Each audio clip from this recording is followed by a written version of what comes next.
A month after Jack Stilwell's 18th birthday, he volunteered for a suicide mission. Jack and 48 civilian scouts, under the command of Major George Forsyth, came under attack by an overwhelming force of Cheyenne dog soldiers, led by the legendary Roman Nose. The frontiersmen fought their way to a little sandbar on the Rickarra River and hunkered down to make a stand of it. Digging in and firing from behind dead horses, Stilwell and the others repelled charge after charge from the determined warriors, giving and sustaining their fair share of casualties in the process.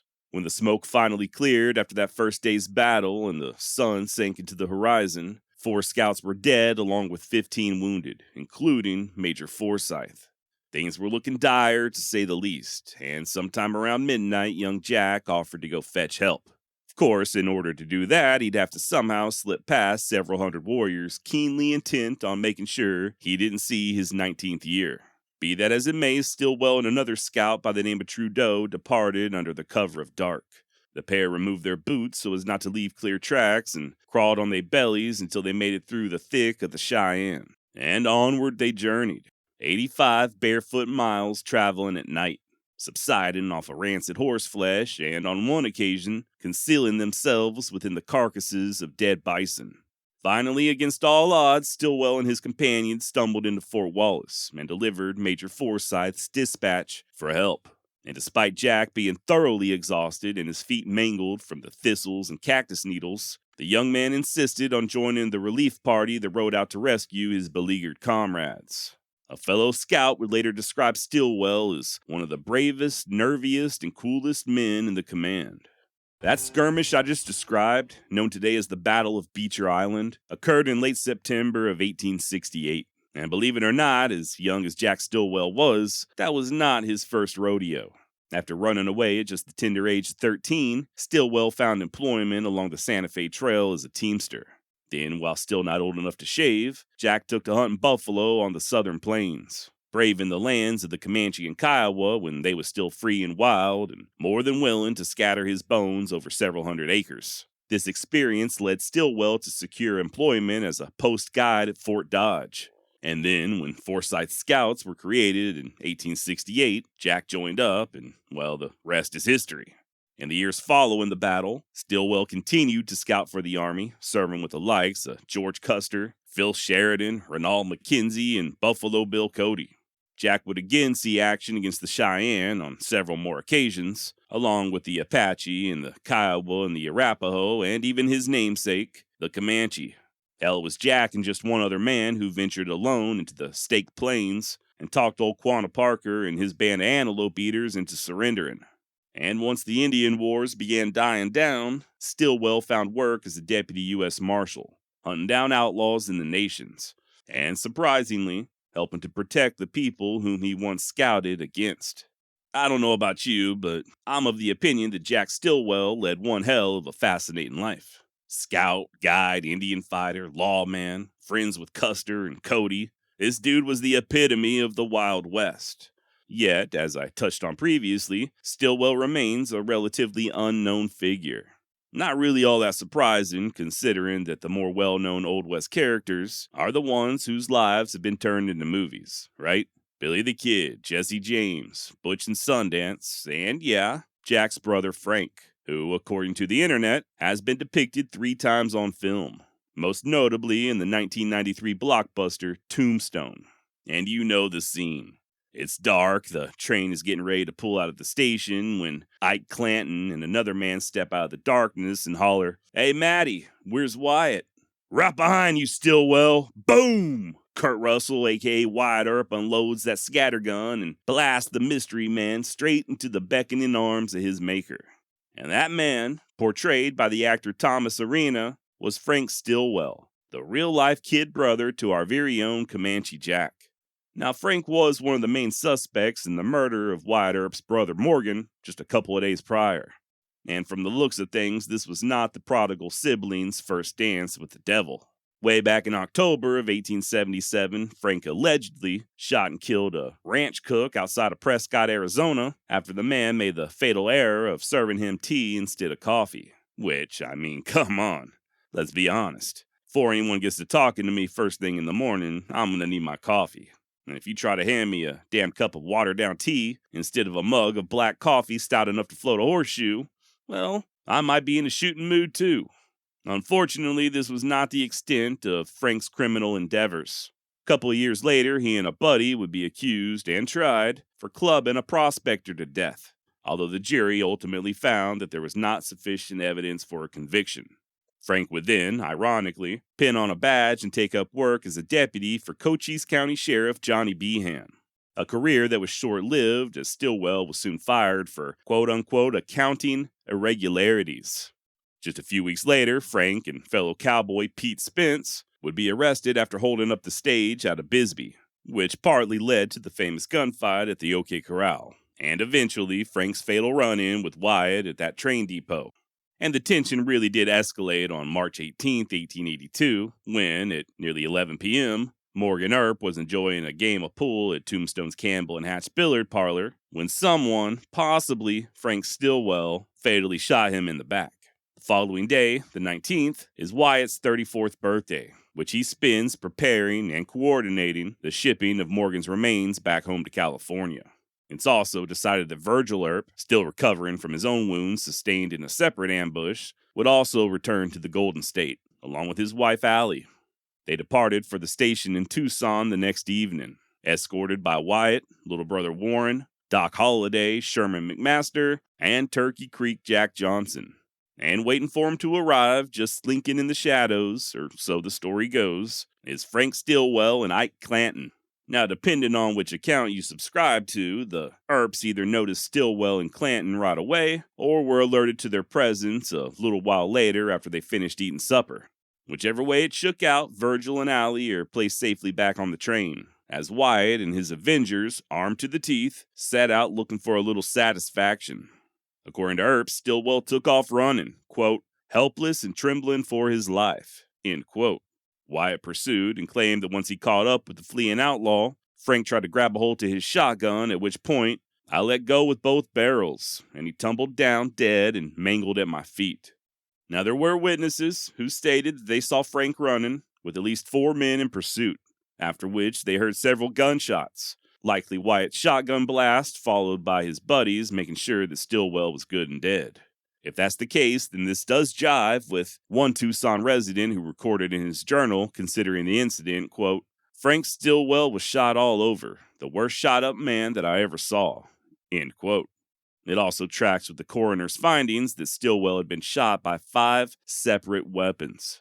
I guess when Wyatt and Doc Holliday and old Turkey Creek Jack Johnson want you dead, they like to make damn sure. And you know what happens next. Wyatt and the Avengers all have warrants issued for their arrest as they embark on the legendary Vendetta ride. And it looks like Frank's older brother, the aforementioned frontiersman extraordinaire, Comanche Jack Stilwell, upon hearing the news, set out on a little vendetta ride of his own. Maybe. This is one of those depends on who you ask type situations. Sources claim that Jack made a beeline for Arizona, looking to even up the score with Wyatt Earp. I even found one account that places Stilwell and a posse riding alongside of Pete Spence, Ike Clanton, and Johnny Ringo. Others, however, maintain that Jack simply came to Arizona to close out his deceased brother's affairs, which is not altogether out of the question considering that Frank, at one point, did own several businesses in the area. While in Arizona, Jack naturally conducted his own investigation and learned all about Frank's less than stellar behavior, his stage-robbing proclivities, and the murder accusations. It's thought that if Jack did initially entertain thoughts of vengeance, he soon changed his mind after learning all the details. Whatever the case or cause, Stilwell soon returned back to Oklahoma, and as far as I know, he and Wyatt Earp never did come face to face. Kinda makes you wonder what would have happened if the two had encountered one another, though. After all, neither man was exactly lacking in nerve or grit. Now, Comanche Jack, in addition to going on to work as a deputy U.S. Marshal, cowhand, and ranch foreman, would also become both a lawyer and a judge, as well as being twice appointed as a U.S. Commissioner by President Grover Cleveland. But I reckon all them hard miles in the saddle, dodging bullets and arrows, took their toll. Suffering from ill health, more than a few broken bones, arthritis, and possibly, according to one author, alcoholism, Stilwell and his wife moved up to Cody, Wyoming, at the behest of his good friend, Buffalo Bill. It was there that Jack looked after Cody's ranching interest while he was traveling with the Wild West show, and it's also where Jack was occupied as the land commissioner for Bighorn County. At least he was until February of 1903 when, at just 52 years of age, pneumonia did what no warrior of the Cheyenne Nation was able to. It was the end of the line for Comanche Jack, whose real name, by the way, was Simpson Everett Stilwell. Yeehaw! The Outlaws made their way back to the Great House Ranch only to have that posse out of White Oaks make yet another appearance just a few days later. Deputy Hudgens sent a note inside letting the bandits know that they were surrounded and to come out with their hands up. A request that, according to one eyewitness, prompted Billy and the others to burst out in laughter. The posse was determined, however, and turned their attention to young Billy Wilson, who faced far less serious charges than the kid. Wilson was hesitant, but asked that the posse send in Jimmy Carlisle to discuss the terms of his possible surrender. Now, this part has always confused me a little. I've read that Carlisle was a deputy, and I've read that he was a blacksmith. The deputy leading the posse out of White Oaks, William Hudgens, operated a saloon. I'm assuming that all these men were just citizens of White Oaks and deputized in much the same way that the regulators were when the Lincoln County War first broke out. I could be wrong, but it doesn't appear any of these guys were full-time dedicated law dogs. As for Jimmy Carlisle, by all accounts, he was well liked, and I guess Billy Wilson felt like he could trust him. And for all you Young Guns fans out there, this is starting to sound familiar, right? In the movie, this little standoff took place in a house of ill repute owned by the sultry and seductive Jane Greathouse. And as much as I loved her appearance, unfortunately, she never existed. In real life, the boys were posted up at the ranch of Jim Greathouse, also known as Whiskey Jim on account of him illegally selling spirits to the indigenous. And when Carlisle agreed to come on inside and negotiate with the holdouts, Whiskey Jim took his place with the posse. It was understood that if anything happened to Carlisle, Jim Greathouse would be the first to pay the piper. So here comes Carlisle stepping inside only to find everybody drinking liberally from Whiskey Jim's liquor supply. Everyone but Billy, of course. He was abstaining as usual, but he did make sure Deputy Carlisle drank his fill and then some. Indeed, Billy forced so much whiskey down Carlisle's gullet that the man was a stumbling drunk in no time flat. Factor in the kid growing more and more intimidating with each drink, and Carlisle quickly became a very nervous, stumbling drunk. By 2 p.m. that afternoon, the posse was tired of waiting and threatened to kill Greathouse if Carlisle wasn't released in 5 minutes. As the seconds ticked by, someone in the posse got nervous and accidentally discharged a firearm. As soon as the gun went off, Carlisle came exploding through the front window of Greathouse's place, getting shot all to hell in the process. According to one witness, bullets were flying from all directions before silence fell and the crowd discovered that the dead man was their friend Carlisle instead of Billy or one of his crew. Realizing their error, the posse soon disappeared, and the kid and his compadres were able to slip away once again, only on foot. The posse would return the next day and burn Jim Greathouse's place to the ground. So the big question is, who killed deputy/blacksmith Carlisle?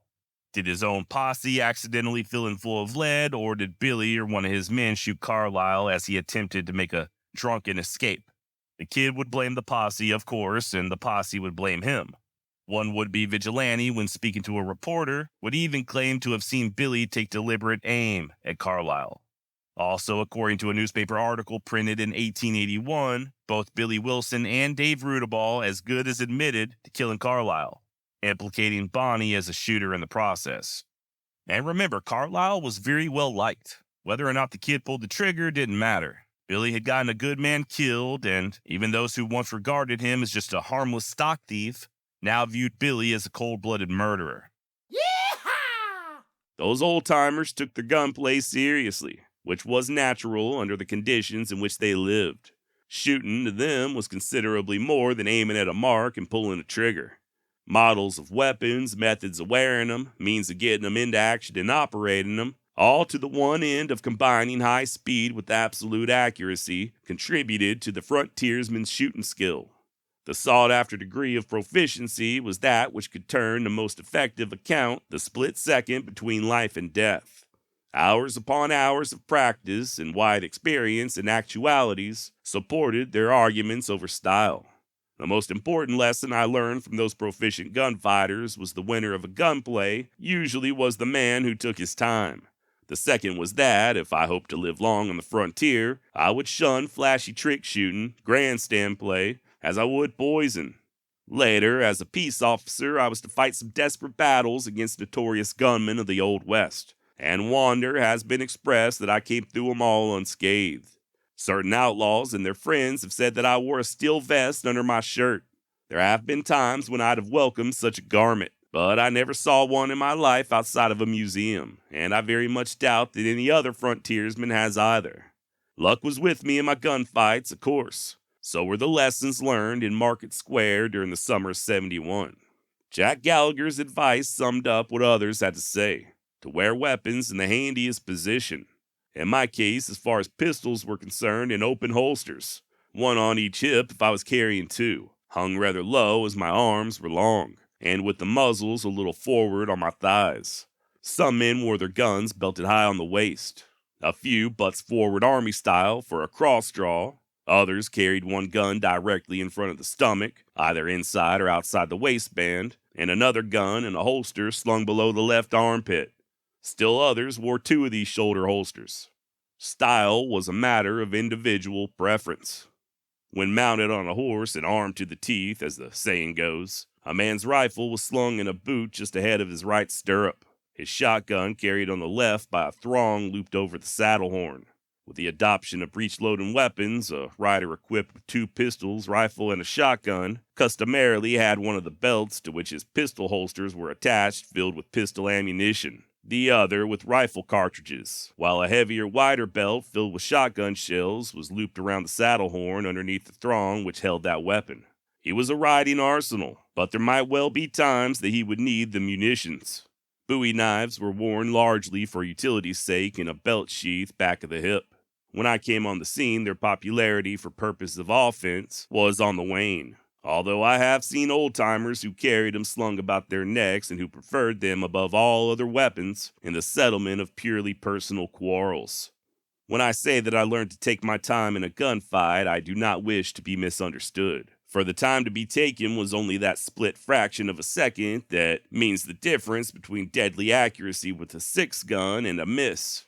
It is hard to make this clear to a man who has never been in a gunfight. Perhaps I can best describe such time taken as going into action with the greatest speed of which a man's muscles are capable, but mentally unflustered by an urge to hurry or the need for complicated nervous and muscular actions which trick shooting involves. Mentally deliberate but muscularly faster than thought is what I mean. In all my life as a frontier police officer, I did not know a really proficient gunfighter who had anything but contempt for the gun fanner, or the man who literally shot from the hip. In latter years, I read a great deal about this type of gunplay, supposedly employed by men noted for skill with a .45. From personal experience in numerous 6-gun battles which I witnessed, I can only support the opinion advanced by the men who gave me my most valuable instruction in fast and accurate shooting, which was that the gun fanner and hip shooter took small chance to live against a man who, as old Jack Gallagher always put it, took his time and pulled the trigger once. Cocking and firing mechanisms on new revolvers were almost invariably altered by their purchasers in the interest of smoother, effortless handling, usually by filing the dog which controlled the hammer. Some going so far as to remove triggers entirely or lash them against the guard, in which cases the guns were fired by thumbing the hammer. This is not to be confused with fanning, in which the triggerless gun is held in one hand while the other was brushed rapidly against the hammer to cock the gun, and firing it by the weight of the hammer itself. A skillful gun fanner could fire 5 shots from a .45 so rapidly that the individual reports were indistinguishable, but what could happen to him in a gunfight was pretty close to murder. I saw Jack Gallagher's theory borne out so many times in deadly operation that I was never tempted to forsake the principles of gunfighting as I had them from him and his associates. There was no man in the Kansas City group who was Wild Bill's equal with a 6-gun. Bill's correct name, by the way, was James B. Hickok. Legend and the imaginations of certain people have exaggerated the number of men he killed in gunfights, and have misrepresented the manner in which he did his killing. At that, they could not very well overdo his skill with pistols. Hickok knew all the fancy tricks and was as good as the best at that sort of gunplay. But when he had serious business at hand, a man to get, the acid test of marksmanship, I doubt if he employed him. At least he told me that he did not. I have seen him in action, and I never saw him fan a gun, shoot from the hip, or try to fire two pistols simultaneously. Neither have I ever heard a reliable old-timer tell of any trick shooting employed by Hickok when fast straight shooting meant life or death. The two-gun business is another matter that can stand some truth before the last of the old-time gunfighters has gone on. They wore two guns, most of the six-gun toters did, and when the time came for action, went after 'em with both hands. But they didn't shoot 'em that way. Primarily, two guns made the threat of something in reverse. They were useful as a display of force when a lone man stacked up against a crowd. Some men could shoot equally well with either hand, and in gunplay might alternate their fire. Others exhausted the loads from the gun on the right, or the left, as the case might be, then shifted the reverse weapon to the natural shooting hand if that was necessary and possible. Such a move, the border shift, could be made faster than the eye could follow a top-notch gun thrower. But if the man was as good as that, the shift would seldom be required. Whenever you see a picture of some two-gun man in action with both weapons held closely against his hips and both spit and smoke together, you can put it down that you were looking at the picture of a fool or a fake. I remember quite a few of these so-called two-gun men who tried to operate everything at once, but like the fanners, they didn't last long in proficient company. In the days of which I am talking, among men whom I have in mind, when a man went for his guns, he did so with a single serious purpose. There was no such thing as a bluff. When a gunfighter reached for his .45, every faculty he owned was keyed to shooting as speedily and as accurately as possible, to making his first shot the last of the fight. He just had to think of his gun solely as something with which to kill another before he himself could be killed. The possibility of intimidating an antagonist was remote, although the drop was thoroughly respected, and few men in the West would draw against it. I have seen men so fast and so sure of themselves that they did go after their guns, while men who intended to kill them had them covered, and what is more, went out in the play. They were rare. It is safe to say, for all general purposes, that anything in gunfighting that smacked of show-off or bluff was left to braggarts who were ignorant or careless of their lives.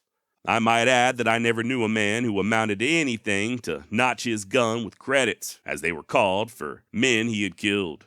Outlaws, gunmen of the wild crew who killed for the sake of brag, followed this custom.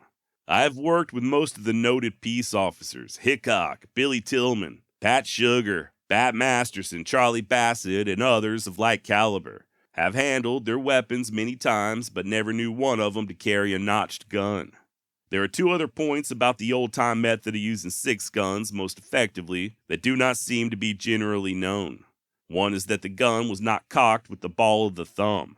As the gun was jerked into action, the old-timer closed the whole joint of his thumb over the hammer, and the gun was cocked in that fashion. The soft flesh of the thumb ball might slip if a man's hands were moist, and a slip was not to be chanced if humanly avoidable. This thumb joint method was employed whether or not a man used the trigger for firing.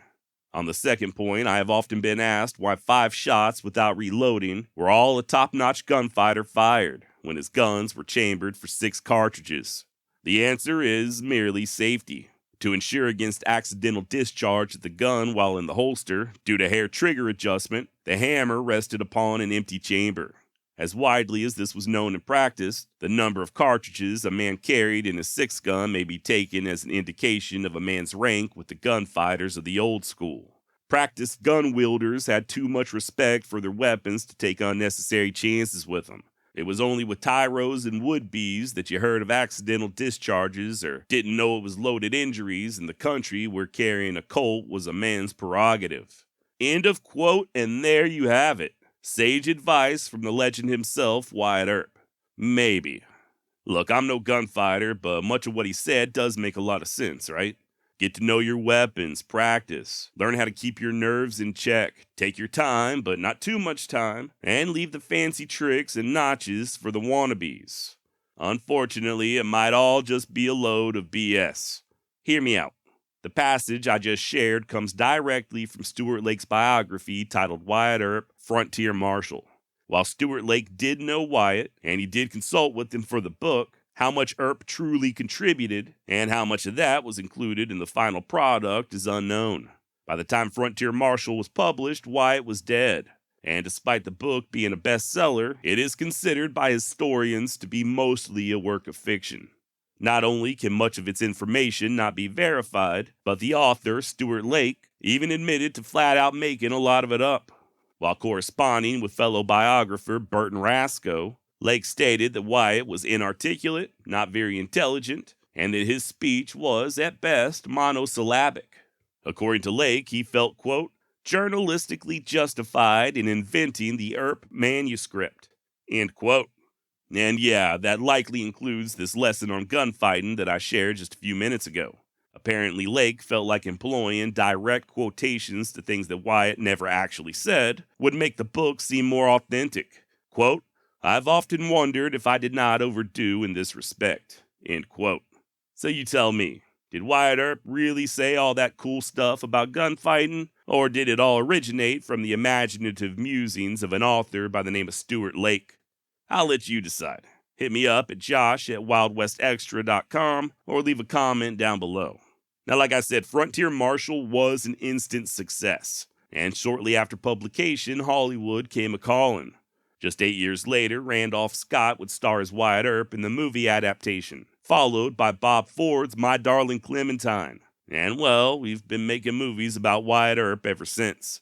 Fact of the matter is, there's a damn good chance that without all the tall tales of Stuart Lake, Wyatt Earp would have simply remained a footnote in Old West history. So made up stories or not, I think we all owe a big thank you to Mr. Lake, if for no other reason than just for helping to keep us entertained over the years. Yeehaw!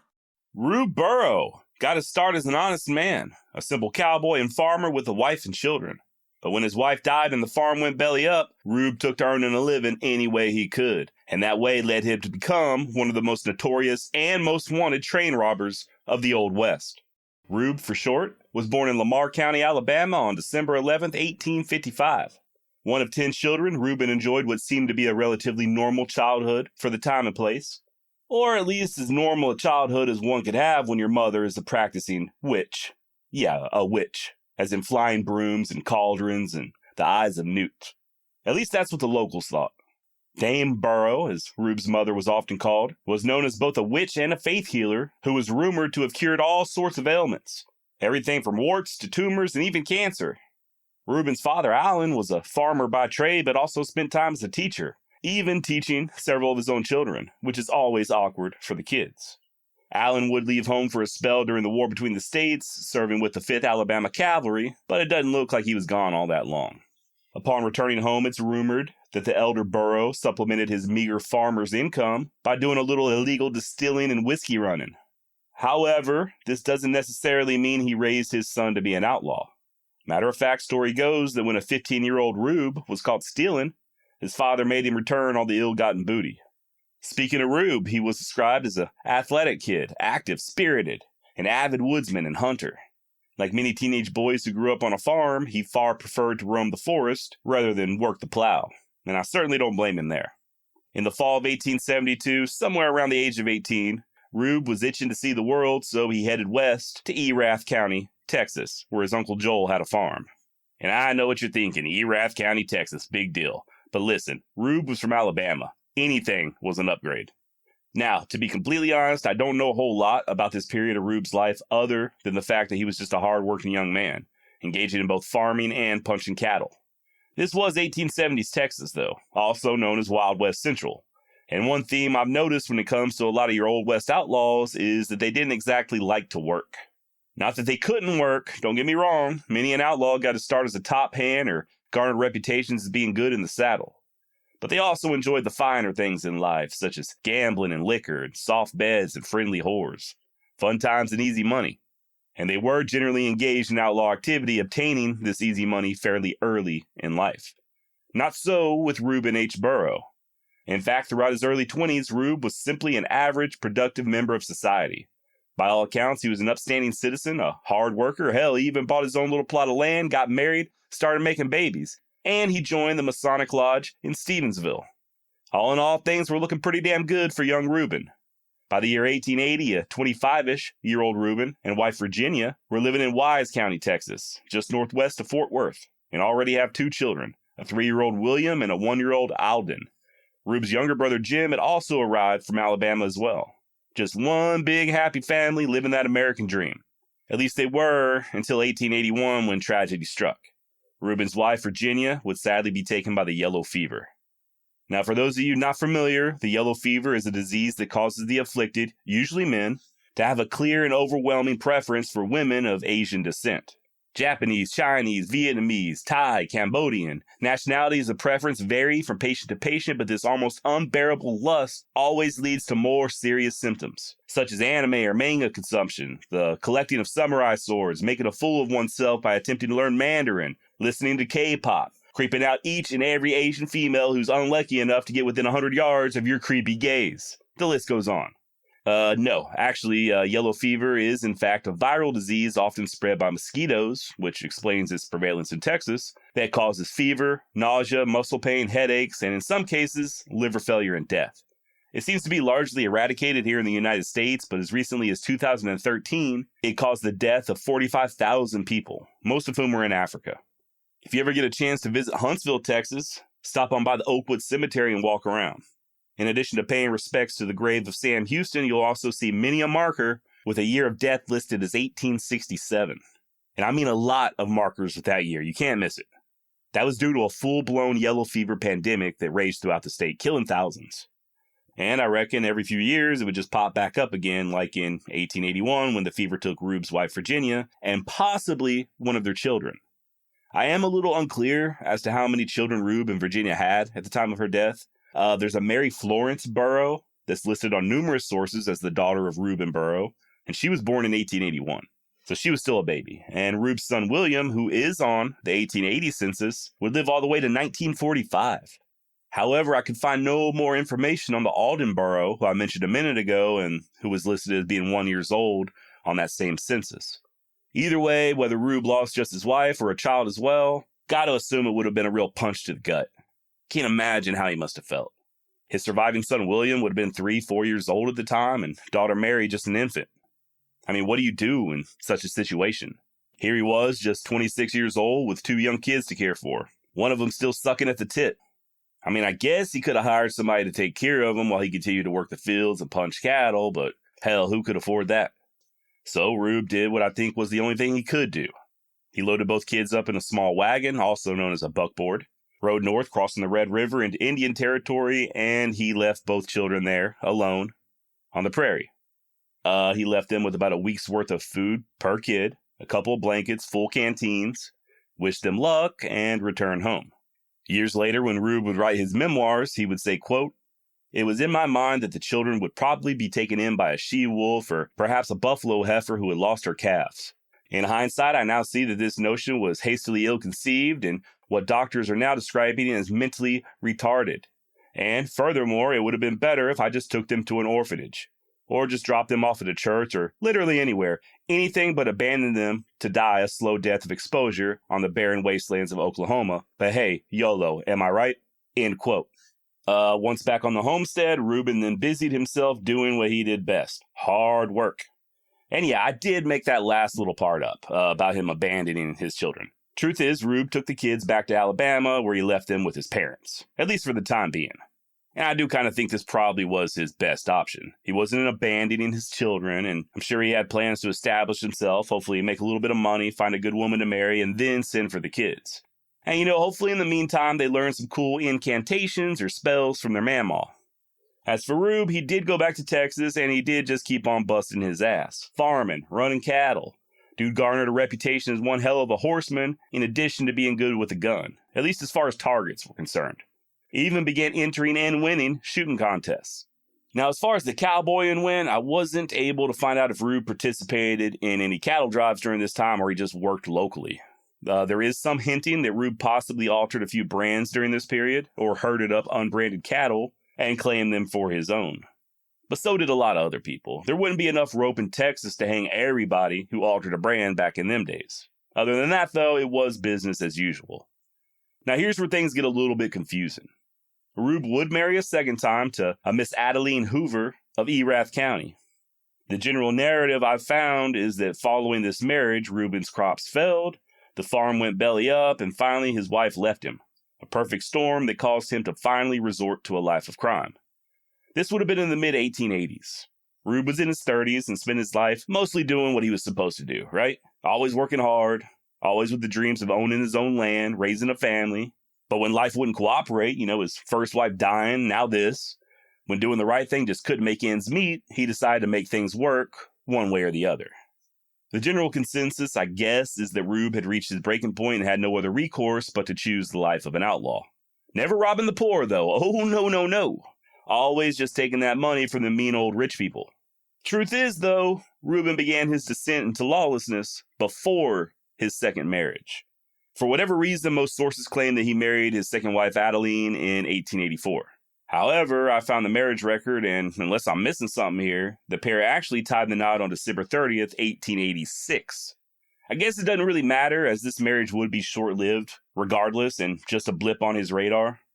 The word is that Rube's new wife didn't care much for having a criminal for a husband, so she split. Here's what we do know. On the 1st of December, 1886, just a few weeks before his second marriage, Rube Burrow would rob his first train. He, along with his little brother Jim, a guy named Nep Thornton, and Henderson Bromley, successfully held up the Fort Worth and Denver train in Bellevue, Texas, on their way back home from Indian Territory. And this wasn't some dramatic action where they raced their horses next to the train and jumped onto it or put dynamite on the rails or whatever else you may see in the movies. Nothing like that. They simply waited at the depot, and when the train stopped, they came aboard, guns drawn. Instead of taking a risk at robbing what they thought might be a heavily guarded mail car, they instead turned to the passengers, taking their cash and valuables and getting away with not much. Anywhere between $100 to $300 and a handful of pocket watches. Not exactly the James gang, right? The next holdup would prove to be much more profitable, however. Rube and the boys held up a passenger train in Palo Pinto County, Texas, on January 23rd, and after firing off a few rounds and threatening the rail employees, the gang made off with a cool $2,000, or around $59,000 in today's money. Not a bad little payday. Also, notice in both of these holdups, they're robbing the passengers, normal people. I do find it unlikely that they took the time to figure out the yearly income of these innocent citizens before robbing them. The idea that they only stole from the rich is a common one when it comes to your folk hero type outlaws like Rube Burrow, and I'm not really sure how true it is. I mentioned the James gang a minute ago. The same was said about them, right? That they'd shake hands with their prospective victims, and if someone had a heavily calloused palm, indicating they were poor farmers, the boys would just refuse their money. But like I said, I'm not sure if there's any truth to all that. In Rube's defense, he would oftentimes target the express cars as well, as you'll soon see, taking only money that was hurting the railroad's pockets. Following this second robbery, the gang split up, and Rube and brother Jim returned to Erath County, where they bought a plot of land in cash, as well as a small herd of cattle. And for about 6 months or so, they resumed their lives of hard-working men. But that easy money was calling, and in June of 1887, Rube heeded that call. By the way, by this point, the gang had added a new recruit by the name of William Brock, who will play a major role in Burrow's future. All right, back to the story. For Rube's next robbery, he and the boys got a little creative.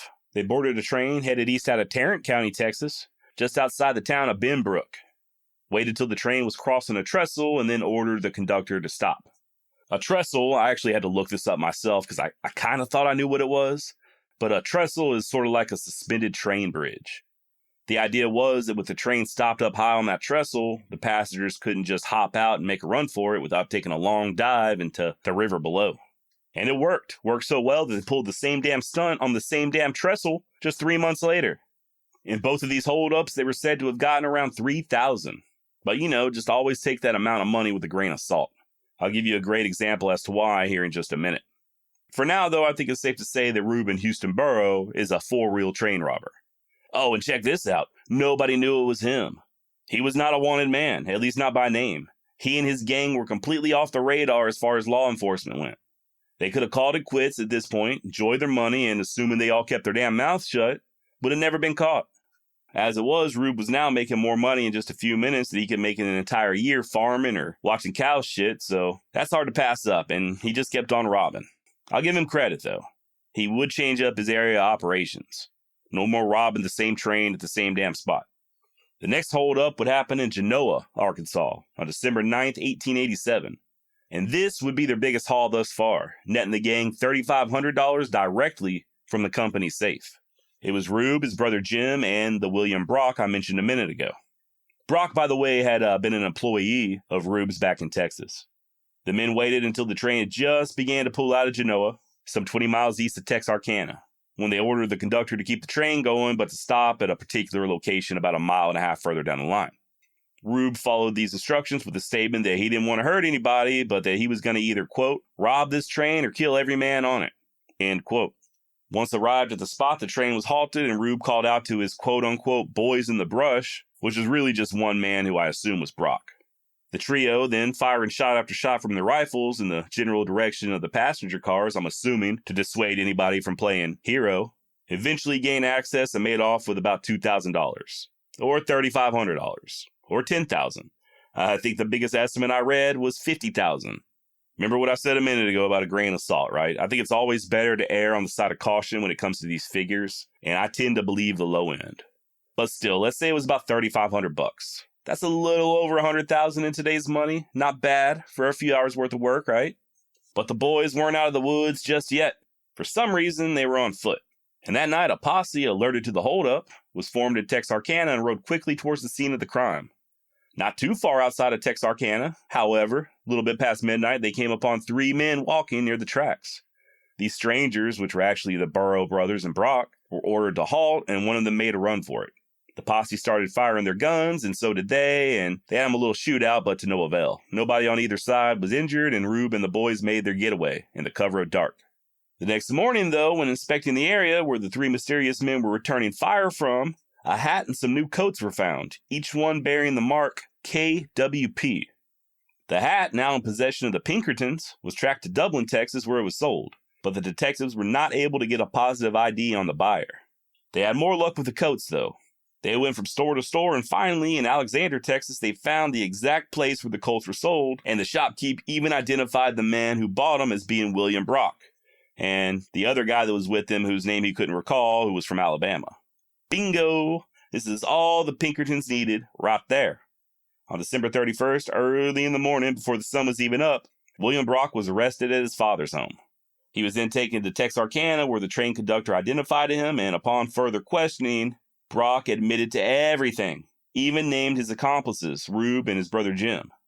This meant that the law now, for the very first time, were aware of the Burrow brothers. They also knew where they were staying at now, back there in Alabama, Vernon, Alabama, to be exact, in Lamar County, right there on the border of Mississippi. And man, what a name for a town, Vernon. As of the 2020 census, Vernon only had about 2,000 people living there, and without knowing much else, I'm going to go out on a limb and say that it is a country-ass town. Vernon. I don't know if you've ever known anybody named Vernon, but I have. You're not going to meet many 19-year-olds named Vernon, all right? Your typical Vernon is a kindly older gentleman, usually retired, a little overweight, wearing overalls. Vernons will typically know where the best barbecue joint is nearby. They're nice to little kids. They go deer hunting in sweatpants and old t-shirts, and they don't wear camo and have never sprayed deer urine on their boots in their entire lives, but they tag out every year. And then they skin their deer with a tiny little case pocket knife. And that's what I like to think of, at least, when I hear the name Vernon. And although I don't know anybody from Alabama, I feel like there's some people there in Vernon, Alabama, that probably fit that bill. Now, when the law showed up in Vernon to arrest Rube, there was a big mix-up. The Pinkertons, along with the local sheriff, hit the wrong house, not once, but twice. By the time they located the correct house, only Jim Burrow was home. Rube, turns out, was about 18 miles away in the town of Kennedy. Jim made a run for it and quickly got word to his brother, and they both made their way to Montgomery, Alabama, via train. The law was already waiting on them there as well, though. By this point, not only were their names distributed everywhere, but so was a picture likeness. The boys were made by the conductor before they even reached their destination. And once there, he tipped off the local authorities, who decided to try a little bit of a ruse. They posed as railroad men and offered to take the brothers to a boarding house for the night. Boarding house, of course, turned out to be the jailhouse. When the chief of police finally broke the news and told Rube that he was going to be under arrest, he replied with a good Southern, "I reckon not," and a fight broke out. A fight that got a little hectic. Finally, Rube was able to get away after putting a round in the lung of a newspaperman who was foolish enough to volunteer to help the law, but his brother Jim was taken into custody, where he initially said his name was Jim Hankins. But he eventually confessed to his true identity. He told a police captain that if he and his brother were given revolvers, that they, quote, "are not afraid of any two men living," end quote. This was in January of 1888, and although still free, Rube Burrow was a marked man. There would be no more slipping into Texas or back home to Sweet Home, Alabama to enjoy his spoils and anonymity as he was used to. There was a big manhunt the following day following his escape, and they actually tracked Rube to a cabin outside of town. But being the slippery eel he was, he once again avoided being captured, but barely. He did get peppered with birdshot as he made his escape. Barefoot, slightly wounded, alone, and hungry, Rube Burrow fled deep into the Alabama swamp that night before coming upon yet another cabin. This one occupied. Didn't stop Rube from entering, though, unbeknownst to the African Americans that were sleeping soundly inside. He rested in front of the fire and warmed himself before making his getaway with a pair of borrowed shoes and a quilt. A few miles further down the road, he quietly stole a horse, which he rode hard till daylight before turning the animal loose and going even further, deeper into the Alabama backwoods on foot. This is going to be something that Rube would end up doing a lot. Guy must have been one hell of an outdoorsman, and evidently he didn't mind camping. After a few months of laying low, Burrow partnered up with another old ranching buddy from Texas, a Leonard Brock, who I believe was the brother to the previous William Brock I just mentioned, the one who told on Rube and Jim. If I'm wrong on this, please don't hesitate to correct me. Josh at wildwestextra.com. And this next little bit is interesting, as Rube convinced Leonard to start going by the name of Joe Jackson instead of his real name. I guess there was another Joe Jackson who was a famous train robber, but I couldn't find much information on the man. Matter of fact, I'm not even sure if he even existed. According to a scant few sources, it looks like a Joe Jackson was a member of the Sam Bass gang, and the only one to elude authorities after Bass met his maker. I found another source claiming that Jackson had rode with Quantrill in the raid against Lawrence, Kansas, and that he was generally just a very scary dude. Don't know how true any of that is. I guess the idea, though, was to make the law and the public at large think that these two dangerous men, Rube and Joe, had partnered up to make some sort of a superhero outlaw duo. Also, if you read any stories on Rube Burrow, you'll see not only William and Leonard Brock mentioned, but Joe Jackson as well as Lewis Waldrop. William Brock was the original member of the gang who got caught and snitched on Rube. Lewis Waldrop, Joe Jackson, and Leonard Brock, however, all seem to be the same person, just different aliases. Woo! Okay, there you go. One thing's for sure, though. Rube wanted to see his brother free from that damn Texarkana jail. Only thing was, it weren't going to be easy. Especially with him and Brock constantly having to be on the move. Alabama to Mississippi, then back to Alabama, camping out in the woods or old abandoned logging camps. Dodging Pinkertons and bounty hunters and local sheriffs behind every damn tree. Man, the life of an outlaw. You got all that money, but you can't even enjoy it. You're essentially living like a damn vagabond sleeping on the ground. And unfortunately, despite the quoted desire to free his brother, even if it meant dying in the process, Rube was unable to do so. By September of '88, Jim fell ill and just a month later would finally pass away, a death likely caused by tuberculosis. But I suppose life goes on, right? Rube, now with his brother in the grave, planned his next robbery. But not before rolling up his sleeves and doing a little bit of honest work. Believe it or not, Burrow and Brock hired themselves out as day labor, picking cotton for 50 cents per hundred, for about 2 months.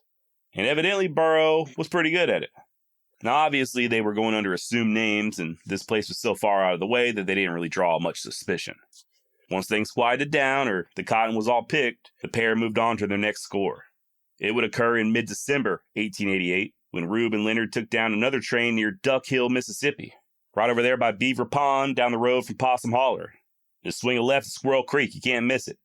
And yeah, okay, I did just make those last three up, but Duck Hill is a very real place. And so was the train that Rube robbed there. This holdup would go off the rails, though, pun intended. A passenger attempted to intervene, and he got shot and killed for his efforts. The young man's name was Chester Hughes, and he was traveling with his widowed sister and her young children. While Rube and Brock were robbing the express car, the conductor got it into his mind to play John Wayne. He skedaddled to one of the passenger coaches and asked for volunteers to help him. That's when Chester stood up. He and the conductor then borrowed rifles from two other men, Winchesters, and they set off to save the day. Unfortunately, they came face to face with one of the robbers, and Chester Hughes took 3 rounds within a 6-inch spread through the stomach. The brave young man would be dead within minutes. And I'm not really sure who fired the shots that killed him. But I don't guess it matters, you know. You and a buddy go into a 7-Eleven to rob it, and your buddy shoots and kills the cashier. Guess what? Your ass is getting charged with murder, too. Now, Rube actually caught a lucky break on this one. The Pinkertons were convinced it was a different bandit by the name of Eugene Bunch. He not only fit Rube's physical description, but he had a helper who fit that of Brock's. The detective agency actually tracked Bunch all the way to San Francisco, where he finally eluded them at the last second by catching an ocean liner and sailing off into the Pacific. And I really hope that part is true. I don't really know much about Eugene Bunch, but you better believe I added his name to the list of future Wild West extravaganza topics. Now, with a fresh train scalp on their belts, Rube and Brock returned to Lamar County, Alabama, where they remained in quote-unquote quiet seclusion. And I think Burrow chose Lamar County because, well, it was his home turf. He knew the woods, he knew all the hiding places, and most importantly, he knew the people. They were his people. Family and extended family and friends. And they were all able to keep a watchful eye out for the law and anybody else who might come poking around. And things really were quiet for a few months. You know, Reuben laid low and continued to garner the admiration of the locals. Rube never robbed a poor man, was the slogan passed among the populace. And it weren't just Lamar County either. Neighboring Fayette and Marion counties also abounded with Rube supporters. A code of signals was established that ranged from simply firing off a gun to blowing a horn to even cracking a whip. Anything that would send the stranger danger alert. Food rations and other supplies were left out for Burrow in rock crevices and other areas where he knew to look. By all accounts, it seems that the people there really liked Rube and they took real good care of him. At least they did until he finally messed up big time. That next summer, Burrow decided a disguise might suit his purposes a little better. So he got a catalog and ordered himself a wig and a fake mustache. I guess with the thought that he could travel freely if he wore them, or at least not be recognized so easily during his next robbery. And God only knows how ridiculous a fake mustache and wig looked back in 1889. In my mind, I'm picturing a pair of those Groucho Marx glasses with the fake nose and mustache, along with some ridiculous, horribly colored wig. And it should go without saying that Rube didn't order this disguise under his real name. No, only an idiot would do that. He sent for it under the alias of W.W. Fake Wig and Stash, III, Esquire. No, he didn't do that. I wish he did, but he didn't. No, W.W. Kane was the name he used. Pretty cool alias. And he ordered it to be delivered at the nearby Sullivan, Alabama post office. Only problem was the word Sullivan was either misread or hard to read, and he got sent to Jewell, Alabama instead. And the postmaster over in Jewell was a real pain in the ass. Now, Jewell, from what I can tell, no longer exists. According to one source, it was about 6 miles away from wherever Rube was staying, which I assume was Vernon. Now, I was kind of joking about that postmaster over there in Jewell being a real pain in the ass, but he was a real pain in Rube's ass. The guy's name was Moses Graves, and the two actually knew each other. In fact, they were schoolmates growing up. But I get the feeling there was no great love between the men, especially with what happens next. The package not only arrived at the wrong post office, but it arrived torn, its contents exposed. This caused quite the stir in rural Jewell, Alabama, as it was obvious the package contained a disguise. And I'm guessing it didn't take no genius to figure out who the disguise was meant for. Postmaster Graves soon let it be known that he would call for the arrest of whoever, wink wink, tried to claim the parcel and kept mouthing off that he wanted to know what the hell business anybody had in ordering such a get-up. Well, Rube heard about all this mouthing off and he came calling, in person, to deal with this great and damn mailman. He waited until just after sundown and crept silently into the post office, coming face to face with Mr. Graves. "Have you any mail for W.W. Kane?" Burrow asked, staring daggers into the no longer tough-talking civilian before him. Graves, though, to his credit, answered, "Yes, but I cannot deliver it to you." Wrong fucking answer. Without hesitation, Rube pulled his revolver out and shot Moses Graves in the stomach, saying, quote, "I'll teach you to open my mail," end quote. He then leveled the 6-shooter at Graves' assistant, a young woman, telling her to retrieve his package or that he'd, quote, blow her head off. Rube loved threatening to blow people's heads off. He was actually quoted as saying that to several different people. And to be fair, it is a threat that often worked. Needless to say, he left with his package in tow. Not that it would be of much help, and there is no indication that he actually ever used the wig. I get the feeling that he probably threw it away in disgust after seeing how silly it looked. Disguise or no disguise, though, he messed up. He was already towing the line, as it were. Sure, the locals liked him, and many were willing to help him out. But he was still an outlaw, a criminal. You do your dirty stuff away from us, just don't bring it back around here to our back door. But here he was, shitting where he eats. And the biggest issue, obviously, was the cold-blooded murder of a respected citizen. People may have liked Rube, but they also loved Moses Graves, and Rube didn't exactly kill the man out of self-defense or self-preservation. He dropped that hammer out of pure meanness and probably a whole hell of a lot of irritation. As you can imagine, this did cause Reuben to lose a lot of local support. And the law, if they were holding back at all, no longer did so. They knew who was helping him, and they came down hard. Homes were raided. Simple farmers, family men were arrested, all for the crime of aiding and abetting Rube Burrow. Hell, even Rube's own father got arrested. Things got so heated there in Vernon that the governor of Alabama called in the military to keep the peace. And I didn't even know that Alabama had a governor. With all this pressure, you can probably imagine how hot things were getting for Rube. After this murder, he went and found him a hole. Never again sleeping under a roof there in Lamar County or taking a meal at a friendly table. It was too risky. Pinkertons were there, the Southern Express Railroad had their own detectives digging around. You had the local law, and you had bounty hunters. Matter of fact, at one point, the manhunt for Rube Burrow was one of the biggest ever conducted in the United States thus far. So Rube left for safer pastures. He, Leonard, and another Rube Smith. The trio headed southwest into Mississippi, where they held up a train near Buckatuna in Wayne County. Buckatuna, gotta love these southern town names. Now, this would have been in late September of '89, and the gang got away with a few $1,000s, several hundred of which were ironically stolen out of the registered mail.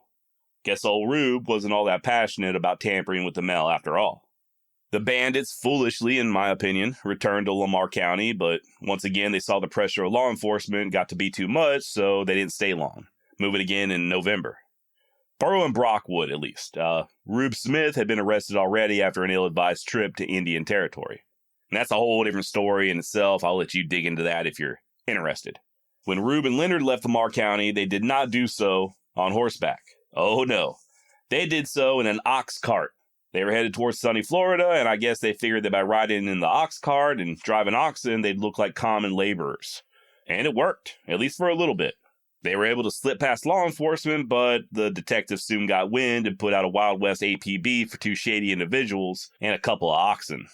February of 1890 would find Rube Burrow once again doing honest work, this time alone, and going by the name of Ward. He was just south of Milton, Florida, putting that ox cart of his to good use, hauling supplies back and forth from lumber camps to Broxton's Ferry. I guess he and Brock had split up with the plans to reunite a little while later, but once again, the law was ever on Rube's tail, always just a few steps behind him, and they did finally catch up with him down there in Broxton's Ferry in Florida. And he did once again evade arrest by doing what he had always done, taking off on foot straight into the damn forest. Now this is up in, the panhandle of Florida? Just due south of the Alabama border. If you look on a map, the area that Rube escaped to, even now, is kind of wild, known as the Blackwater River State Forest. So we ain't exactly talking about Miami here. There were no hot Cuban girls dancing around. It was just Rube out in the middle of nowhere, thick timber and swampland. And he effectively disappeared. Meanwhile, Mr. Brock went and got himself arrested. He showed up at the predetermined meeting place where he and Rube were supposed to be reunited, only to find no Rube. He then heard about the close call down in Florida, so he deemed it unsafe and split. Went back to Lamar County for a bit, big mistake as he was under constant surveillance, and then, in an attempt to travel to Louisiana to meet with family, was arrested without incident and taken to Memphis and placed in jail. More on him towards the end. You can actually read his full confession online, which I'll link to. Really interesting stuff in there. As for Rube, he was busy playing Swamp Rat, deep in those cane brakes of Santa Rosa County, Florida. And I'm talking he was hiding out for months before he finally reemerged in September of 1890 to take down one last train all on his own. It was the Northbound Express that Rube held up in Flomaton or Flomaton, Alabama. A daring feat indeed that only garnered him a measly sum of $256 and a whole lot of heat from the railroad detectives.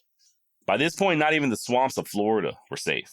The law quickly tracked Rube and even found the cabin that he'd been staying in, so he had no choice but to flee yet again on foot. Sticking to the backwoods, he quickly and stealthily worked his way north of Florida towards the Florida-Georgia line until he heard the song This Is How We Roll by the band Florida-Georgia Line. Pulling his revolver, thumbing back the hammer, and pressing the barrel to his temple, Rube is reported to have said, quote, "Holy shit, if this is what passes as country music in these parts, then I might as well end it all myself," end quote. Thankfully, he then heard a song by Benjamin Todd and a couple of Chris Knight songs and just kind of quickly brought him back to his senses. It was a close call, though. I mean, I think we should all be honest here. What's the worst crime? Robbing a couple of trains or allowing the Florida-Georgia line on the public airwaves? You tell me. Okay, so maybe I told a little bit of a fib there. In all actuality, Rube headed north out of Florida, but he was working his way back into Alabama, eventually making it all the way to Marengo County near the town of Demopolis. Word had gotten out, though, and the locals were already alerted of his presence. One of which, a black dude named Jesse Hildreth, actually discovered Rube sleeping out the rain in an abandoned cabin. He woke the outlaw up and immediately recognized who he was and started to attempt to delay or distract Rube long enough to somehow get the drop on him. Initially, Mr. Hildreth tried to sell Burrow his horse, but when Rube said he wasn't in the market for a horse and was insistent on making his way on foot, Jesse offered to guide him. A few hours later, the two came upon the cabin of another black man, one of Jesse's friends, George Ford. Hildreth convinced Rube that since it was about to rain again, they might as well stop at Ford's place and have some dinner and maybe a little bit of a siesta. Rube agreed, and while everyone was eating, Jesse left the cabin, not sure why Rube allowed this, and was met outside by another guy named Frank Marshall. Jesse told Frank who he had inside, and Frank shared that there were two white men nearby, one a detective and the other a plantation owner, and that he'd go fetch them. Jesse then went back into the cabin to find Rube totally unaware and just finishing his dinner. He was actually in the process of wrapping his trusted rifle up with a bit of oilcloth. More on that rifle in a little bit. Jesse saw this as an opening. "Boss, let me wrap it for you," he said, motioning to the firearm. Rube amazingly hands it over. Jesse does like he says, wraps it up, and then, pretending to hand it back to Rube, he drops it. In a flash, both Jesse and Frank pounce on Rube, attempting to ride him to the ground. But Burrow's fighting like a damn caged animal. He sinks his teeth into Frank's shoulder as he drags both men across the floor of the cabin, so much so that the whole damn structure is shaking. Made such a racket that the two white dudes could hear the scuffle from outside. They run in, now it's 4-on-1. No time flat, they were able to finally subdue and disarm Rube Burrow. He was soon searched and trussed and taken to the county seat of Linden, about 9 miles away. And this was October 7th, 1890. The great train robber Rube Burrow was finally arrested, but he wouldn't stay that way for long. Early the next morning, Rube started complaining about being hungry and talked a couple of jailers into handing him his bag, which he claimed contained some ginger snaps. Now, I'm not sure how true that is, but I do know what the bag definitely had in it. A revolver, which Rube immediately yanked out. I will never get over how naive some of these Old West jailers were. You hear and read stories like this all the time. Now, when Rube was arrested, back there at that cabin, he had a pistol on him, .45 Colt, as well as his trusty lever-action rifle. These were taken, but nobody thought to search his bag of mysterious contents. These must have been the two dudes that were guarding Epstein. Rube, who, by the way, was shackled to the floor, ordered the three men at gunpoint to let him out. He then shackled two of them to the floor while he took the third man, Jesse Hildreth, that black dude who initially discovered him, as a hostage. And Rube was about to make good his getaway, and he probably would have got by with it, but he decided he wanted his rifle back. He loved that damn rifle. And he also wanted the money that they took off him the previous day before, around $175. Both of which were in the possession of a local merchant named Davis Carter. I guess Mr. Carter had previously been helping to guard Rube, but had retired to his place of business before Burrow escaped. Now, there's a few versions of what happens next. I've read that Rube got his possessions back. I've also read that he was confronted on his way to get his possessions. And I've read this version, which I'll now share with you. Don't worry, they all end the same way. Burrow, .45 Colt in hand, and Jesse Hildreth in tow, made his way to where Carter was, just across the street from the jail. As soon as Carter appeared at the door, Rube pointed his pistol at the man and said, quote, "Give me my rifle and my money or I'll, say it with me, class, blow your head off." Dude was not in the mood for games at this point, but I reckon neither was Carter. He coolly replied, "All right," while at the same time slipping a hand deftly into a pocket and coming up with his own gun, a little .32 caliber Smith & Wesson. Both men began firing almost damn near point blank, and Rube's bullet punched through Carter's left shoulder just above the collarbone. Davis's pistol barked, but he missed. Both men were now on the move, both firing wildly, with Rube retreating, firing as he went, and Carter boldly advancing. It looks like both men fired 5 rounds each. The only one of Rube's to hit the mark was the first one, and the only one of Carter's to hit pay dirt was this fourth, and it was all that was needed. According to one eyewitness, it entered Rube. It says he turned to run and caused him to jump into the air, and then he fell down dead to the ground. The bullet having entered his upper abdomen and cutting his portal artery, whatever that is. And like I said, Carter fired once more, a 5th shot, likely as Rube was falling, but it was a miss. It was that 4th shot that did the trick. And Mr. Hildreth, to his credit, had somehow gotten his hands on a gun through all this action, and he started shooting as well, but none of his rounds hit anything either. Nevertheless, it was dawn, October 8th, 1890, and Reuben Houston Burrow was dead. Rube's body was then put on display, as many bodies of dead outlaws were back in those days.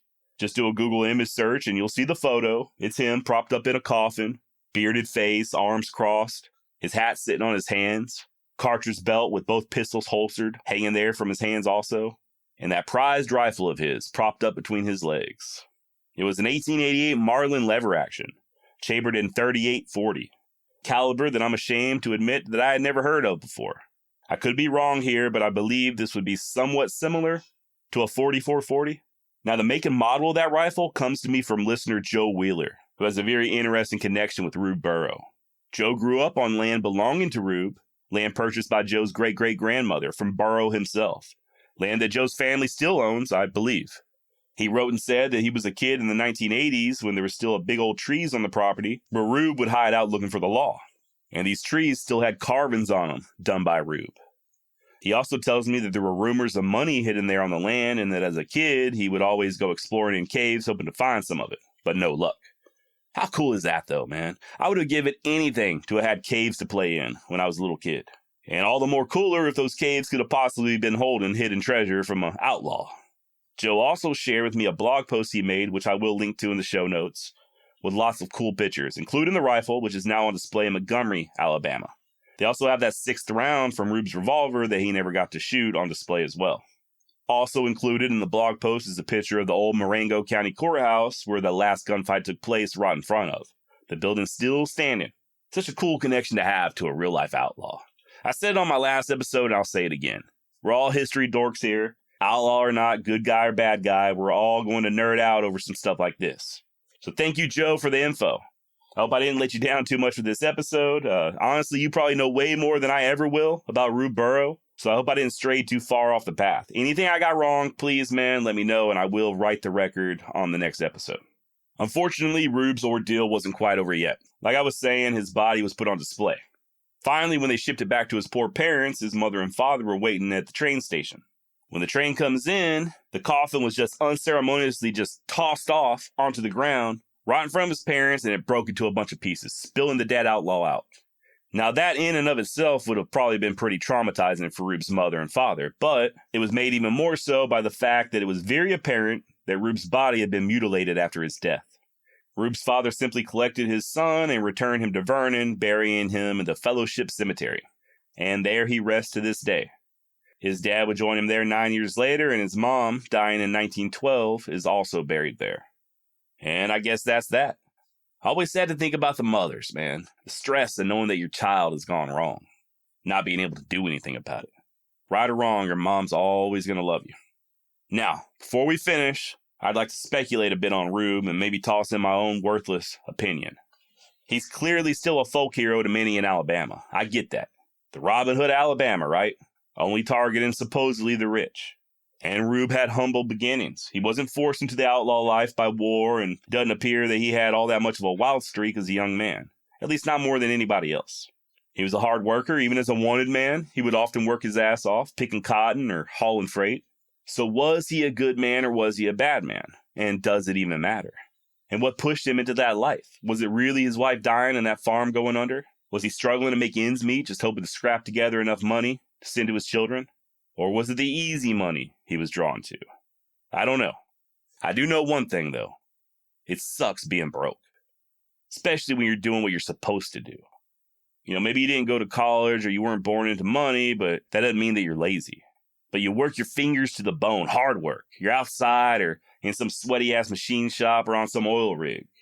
That first drop of sweat drips down your ass crack at 6, 7 a.m., and you don't stop sweating until you get home, which is 12, 14 hours later. 5 days, 6 days, 7 days a week, just trying to make ends meet. And it's still not enough. You get your paycheck, and after child support and taxes and all that, you're not left with much. And you got to figure out which bills not to pay that week. Maybe you can call the electric company and get an extension. But still, you got to put gas in your truck, and you got to eat, right?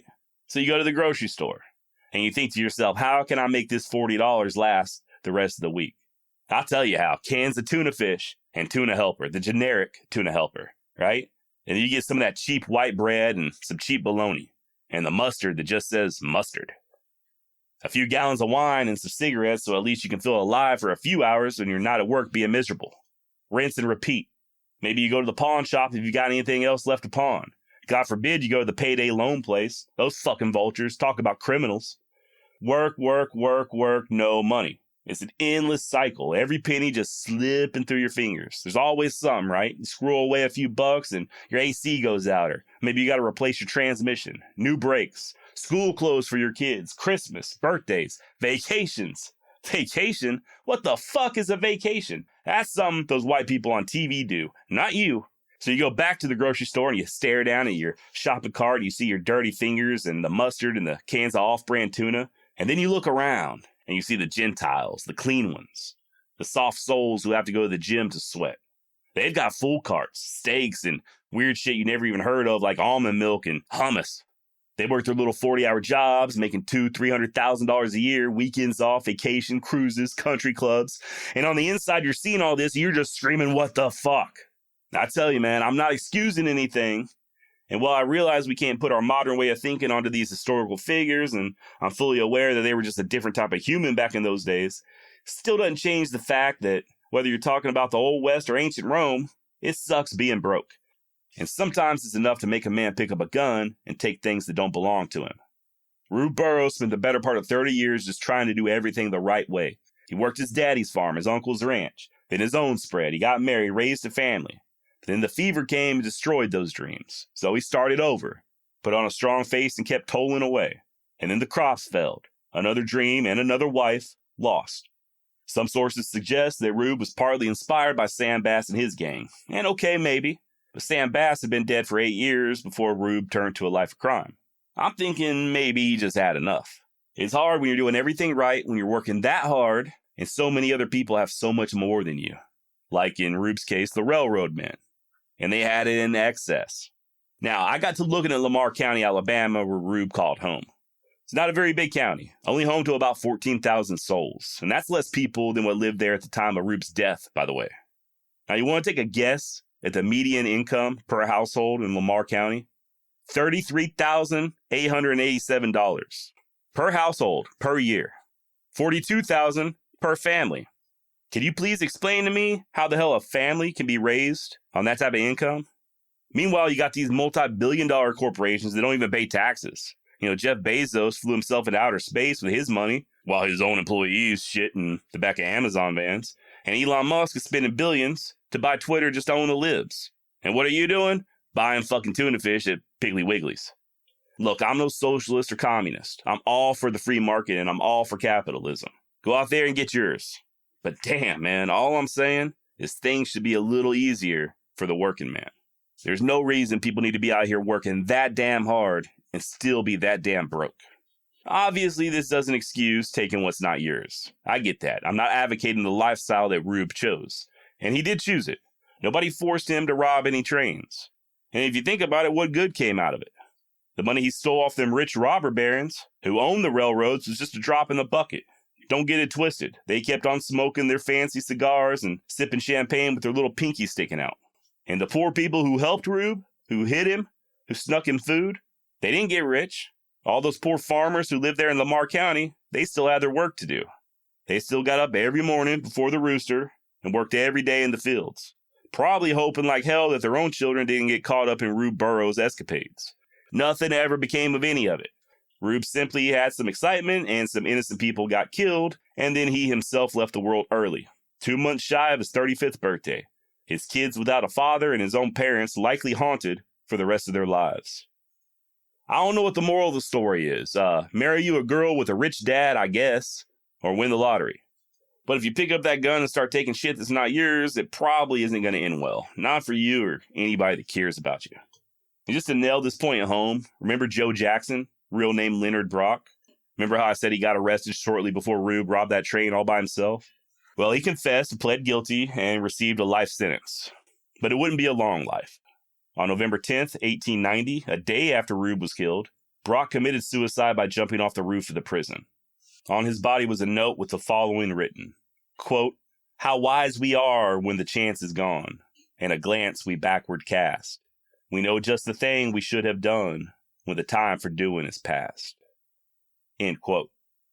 On a lighter note, remember Jefferson Davis Carter, the man who killed Rube Burrow? Well, Mr. Davis would live another 30 years, dying in 1920 at the age of 60. His wife Lenora, however, would live all the way to the year 1963, passing away at 90 years of age. So that means that if you're over the age of 60, listening right now, and you were alive at the same time as the wife of a dude that shot down a famous Old West outlaw. Just yet another reminder that this stuff was not that long ago. Yeehaw! Now at the cabin, you had Billy, Dave Rudeball, Charlie Bowdry, Billy Wilson, and Tom Pickett. There was enough room for them, their bedrolls, and 2 horses. The other 3 ponies were picketed just outside. Garrett and his men could hear the bandits snoring as they approached on foot, coming at the house from 2 different sides. At first, Pat intended just to go right on in there in the dead of the night, but one of his men convinced him it was best to hold off until sunrise. And that's just what they did, hunkered down in the cold, waiting for first light. I reckon patience truly is a virtue because right at the ass crack of dawn, somebody emerged from the building wearing a wide-brimmed sombrero of the type that Billy favored and carrying a sack of grain for the horses. Not wanting his quarry to escape once more, Pat gave the silent order and several rifles barked as the target fell backwards. It wasn't Billy, though. It was Charlie Bowdry, the man who just wanted to go straight but couldn't seem to get shut of Billy the damn Kid. Screams were immediately heard from within, with Billy Wilson yelling out to Garrett that he killed Bowdry, followed by Wilson saying that Bowdry wanted to surrender, which Pat agreed to provided that he came out with his hands up. What occurred next is up for debate. Surprise, surprise, right? According to Pat Garrett in The Authentic Life of Billy the Kid, Bonnie held Charlie up, told him that it wasn't too late to get revenge, and then shoved him out to meet the posse. I guess the idea that Bowdry would go down in a blaze of glory and maybe take Pat with him in the process. Or at very least serve as a distraction, allowing the Kid and the others to escape, just like back in Lincoln. As it turned out, Bowdry just staggered towards Garrett, struggling to get out his final words. I wish. And with that, Charlie collapsed. I took hold of him, Garrett later said, laid him down gently on my blanket, and he died almost immediately. For what it's worth, Pat's men all remembered slightly different versions. Louis Bozeman claimed that it was he, not Garrett, who laid Bowdry on the blanket, while Charlie East says that Bowdry had his revolver in hand, attempted to put up one last fight, but was too weak to thumb back the hammer. Yet another Garrett posse member, Charles Rudolph, said that Bowdry's gun remained in the holster the entire time. Either way, Bowdry was a dead man. His plans of settling down, living an honest life, and raising a family forever dashed that cold winter day at Stinking Springs. The Kid and the gang attempted to pull the other horses inside with them, but Garrett shot one and then possibly shot the ropes of the other 2, letting them run off. Billy then invited Pat inside for a cup of coffee, and Garrett in turn invited the Kid to surrender.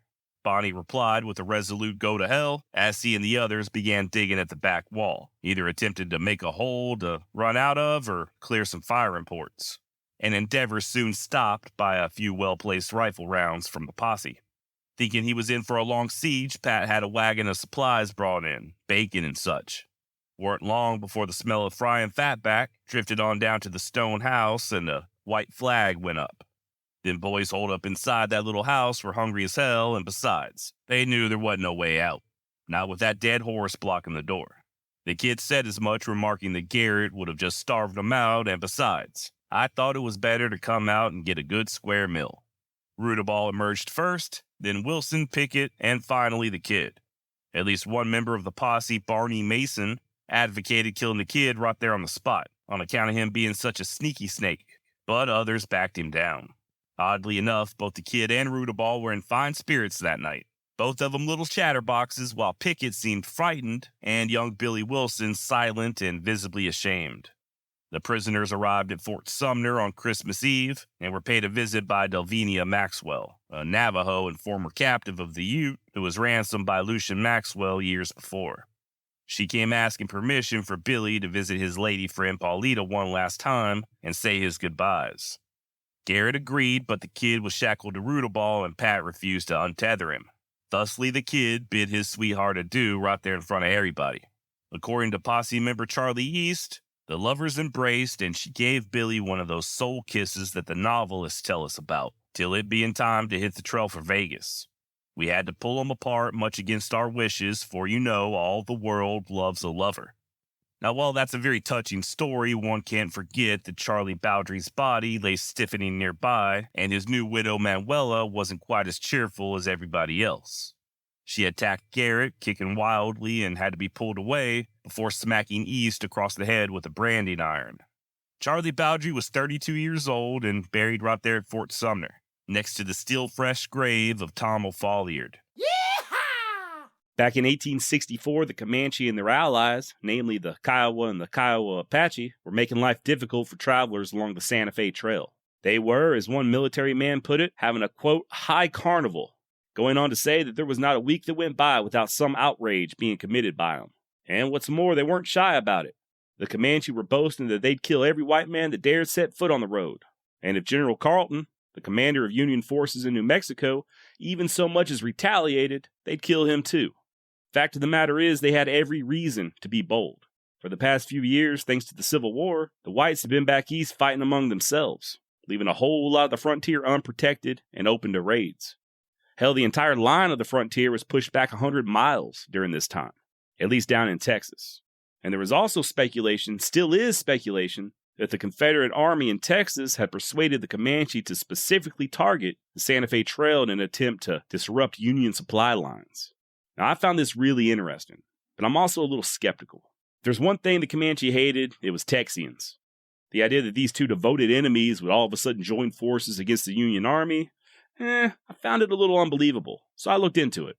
Turns out there was a treaty of sorts between the Comanche and the Confederates.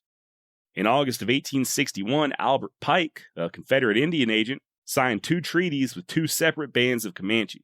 Treaties that promised not only friendship, but a whole bunch of trade goods. Goods which never came to fruition. Once the Comanche realized that the Confederate promises were empty, their raids intensified. I couldn't find out anything about them specifically targeting the Santa Fe Trail due to Confederate urgings, or just out of a deep desire to disrupt Union supply lines. If any of you listening are aware of any proof or documents stating such, please email me and let me know. God only knows how some of you love correcting me. And I like it too, don't get me wrong. And most of these episodes I'm trying to learn right alongside all y'all. So if I do get anything wrong, please don't hesitate to call me out on it. I'm certainly no expert. Back to the story. The Comanche raids got so bad that finally General Carleton was forced to take action, sending a relatively unknown and historically insignificant guy by the name of Kit Carson to go deal with them. Now this Kit Carson guy, I'd never really heard of him before, and frankly, I'm not impressed. Aside from today's story, I'm not familiar with him doing anything else worth noting. So sorry if y'all find this boring, just bear with me. We will get through this episode despite this dullard Carson slowing everything down. And hopefully those of you who haven't turned this off and discussed yet know that I'm just joking. I'm just joshing you. We love us some Kit Carson here on the Wild West Extravaganza. Very quick summary on Kit Carson leading up to the 1864 Battle of Adobe Walls. Christopher Kit Carson himself came west on the Santa Fe Trail back in 1826 at the young age of 16. Fell in with a motley crew of mountain men and rode his way into the history books. Kit would spend well over the next decade making one hell of a name for himself as a fur trapper, as well as what some would call an Indian fighter. Carson may have been short in stature, he only stood 5 foot 5 inches tall, but he wasn't lacking in courage or grit, as evidenced by his many engagements with hostile Native Americans, Mexican and Confederate soldiers, and a few unruly French trappers as well. And while he could neither read nor write, he wasn't lacking in the brains department either, unlike a certain podcast host I could mention. Kit was fluent in both Spanish and French, and he could speak enough Native American dialects, as well as the universal plain sign language, that he was able to converse with anybody in any tribe out west. He may not have been able to read letters in a book, but he could read the weather. He could find game in watering holes, and he could smell an ambush. And by the time the battle at Adobe Walls took place, he had the entire western United States mapped out in his head. Kit Carson was a very capable man who led a very interesting life. If you'd like to learn more, I recommend checking out the book Blood and Thunder by Hampton Sides. Great read, and I did use it for a lot of this episode's research. The crazy thing about Kit Carson was that he was one of those few men who lived long enough to see himself become a legend. And that was partly due to a guy named John Fremont. Also known as the Pathfinder, Fremont was an explorer, military officer, politician, and all-around eccentric. He first hired Kit to guide for him back in the early 1840s, and the two men would form a friendship that would last a lifetime. It was Fremont that got Kit involved with the military back during the Mexican-American War. And it was Fremont who would spread stories of his amazing mountain man scout far and wide, making Carson not only an esteemed guest at the White House on more than one occasion, but also a household name in just a matter of years. By the time the Civil War broke out, Kit was already famous and working as an Indian agent in New Mexico, a job he resigned in order to take a commission as lieutenant colonel in the Union Army. He and a bunch of his New Mexican volunteers saw action against the Confederates in the Battle of Valverde in early 1862, but this would be his only taste of combat against Johnny Reb. His particular talents were soon needed elsewhere, against the Mescalero Apache. Carson's commanding officer, the aforementioned General Carleton, ordered that the Mescalero, quote, must be brought to their brutal senses, even going so far as demanding of Kit that, quote, all Indian men of that tribe are to be killed whenever and wherever you can find them. The women and children are not to be harmed, but you will take them prisoner. If the Indians send in a flag and desire to treat for peace, say that our hands are tied, and you have been sent to punish them for their treachery and their crimes, that you have no power to make peace, that you are there to kill them wherever you find them. End quote. Damn. How about you take a chill pill, General Carleton? By the way, this was an order that Kit Carson not only found appalling, but he also just flat out refused to obey it. He'd go after the Mescalero, and if need be, he'd fight them. But he wasn't just going to go in and indiscriminately kill all those who wanted to surrender. Despite what many now believe of the man, that wasn't his style. Matter of fact, he would readily accept the surrender of over 100 Mescalero men, fighting-aged men, who sought refuge with him. But he did make quick work of the tribe, though. There's no denying that. According to author Hampton Sides, this campaign against the Mescalero was effectively over in just a month.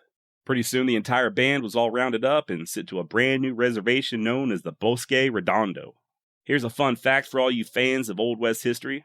Fort Sumner, New Mexico, maybe you've heard of it, was constructed to not only provide protection for the settlers who dared venture into the Pecos River Valley, but to also watch after these Mescalero there at the Bosque Redondo. When the reservation proved to be a failure several years later, the Army sold the fort and the land to a guy named Lucian Maxwell.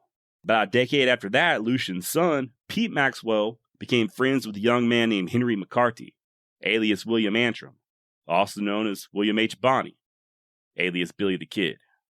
And it's there in 1881 on that land, formerly the Bosque Redondo, where the Mescalero and the Navajo were sent after being defeated by Kit Carson in one of Pete Maxwell's buildings, that Billy the Kid's life came to an end. So for all you tourists out there, if you've ever visited Billy's grave or Fort Sumner, that there was the Bosque Redondo. All right, let's get back on track. After dealing with the Mescalero, Kit was ordered to tackle the Navajo over Arizona way, in the Four Corners area. And he was basically given the same orders as before. There would be no talks of peace, shoot all the men on sight, and take the women and children captive. Now, this campaign wouldn't be quite as easy as the one against the Mescalero, and Carson would end up leading his men into the heart of Navajo country and the sacred Canyon de Chelly. And although Carson once again ignored the orders to shoot all men on sight, he did wage a pretty brutal campaign, scorched earth style. He destroyed all the crops and supplies that he could find, eventually forcing thousands of Navajo with no choice but to surrender. Unfortunately, these people were then subjected to what's known as the Long Walk, or the Western Trail of Tears, where they were forced to march hundreds of miles to join the Mescalero at the Bosque Redondo. Needless to say, the Navajo did not enjoy their time in New Mexico. Hell, I don't blame them. You ever been to New Mexico? Land of enchantment, my ass. Oh, I'm kidding, New Mexico, just playing around. More on the Navajo later, but today we're primarily talking about the first Battle of Adobe Walls. I'm just giving y'all a quick rundown of events leading up to it. A little bit of a backstory. Sometimes you gotta go slow and do a little bit of history foreplay to get everything properly lubricated. You know what I mean? Can't just go in dry, we gotta make out a little bit first. Maybe play a little game of history stink finger. Okay, so right or wrong, Carson had been very successful against these two tribes, the Mescalero and the Navajo. It was only natural that it would be he who was chosen to lead the campaign, punish the Comanche. Plus, remember, we're talking about a living legend here. However, the Comanche didn't much care about wide-eye legends. And they weren't the Navajo either. And that's not me knocking the Navajo. The Dene are brave warriors, for a fact. But the Comanche, well, they're the damn Comanche. Let's just say they posed their own unique set of difficulties. And in 1864, despite already being decimated by several waves of European diseases, they still very much remained the lords of the southern plains. By the way, if you've ever wondered just how far the Comanche could strike, I was just reading recently about how they raided the Mexican town of Tepec in 1852, hundreds of miles south of El Paso, Texas. And just in case you don't know, it's another 500 miles or so from El Paso north to get to the heart of Comanche territory. There was another account I read a couple of years ago, and I can't remember the source, sorry, but I think it was a first-hand account of a captive who claimed their particular band of Comanche made it all the way up to present-day Wyoming during a raid. Wyoming to deep into Mexico. That's one hell of a reach. There's no wonder the army wanted to go after them. With that kind of striking power, regular, everyday people, including the Navajo and the Mescalero down there at Bosque Redondo, were constantly in danger. The Kiowa weren't no slouches either. And then there was the Kiowa Apache, also known as the Plains Apache. You don't hear too much about them, and it looks like they were never really a very large tribe. Their numbers were estimated at just 400 back in 1780, and they moved on to the southern plains sometime around the year 1800 and became very close allies of the Kiowa, and by proxy, the Comanche. Three distinct tribes with a very common warrior culture. Don't get it twisted, though. Kit Carson knew all of this, and he was fully aware of what he was getting himself into. He dealt with the Comanche before in direct combat, and had even lost friends to him. And he knew the country they called home and was cognizant that this wasn't going to be no cakewalk. Unlike some of the more gung-ho or ego-driven military officers, Carson was under no illusions that he could just casually walk all over the Comanche. Still, though, General Carleton gave Kit the usual marching orders, saying, quote, I don't believe much in smoking with Indians. They must be made to fear us, or we can have no lasting peace. The plan was to strike the Comanche in their winter camps, kind of catch them with their pants down, so to speak. For a good chunk of the year, the Comanche would be spread far and wide, dispersed into smaller groups, raiding and hunting for buffalo. Come winter, though, they'd camp in large groups in extended villages. I guess the idea was that it'd be easier to attack them in one bunch and try to inflict the maximum amount of damage possible. If Carson could destroy their villages, their lodges and their supplies, their stores of dried meat and buffalo robes, in the dead of the Texas Panhandle winter, then maybe, just maybe, they could be talked into surrendering. And so, with that plan in place, Colonel Kit Carson set out in mid-November of 1864 with around 400 men, 75 of whom were his trusty Ute scouts. Now, Kit knew the Ute well. He spent the better part of the 1850s as an agent for the Ute Reservation. There was a mutual respect there, and oftentimes, even when wearing the uniform of a United States officer, Carson preferred riding ahead with his Ute scouts. Funny story about these Utes. During the journey east to engage with the Comanche, every night when the men of the expedition would set up camp, the Ute would break out in their war dances.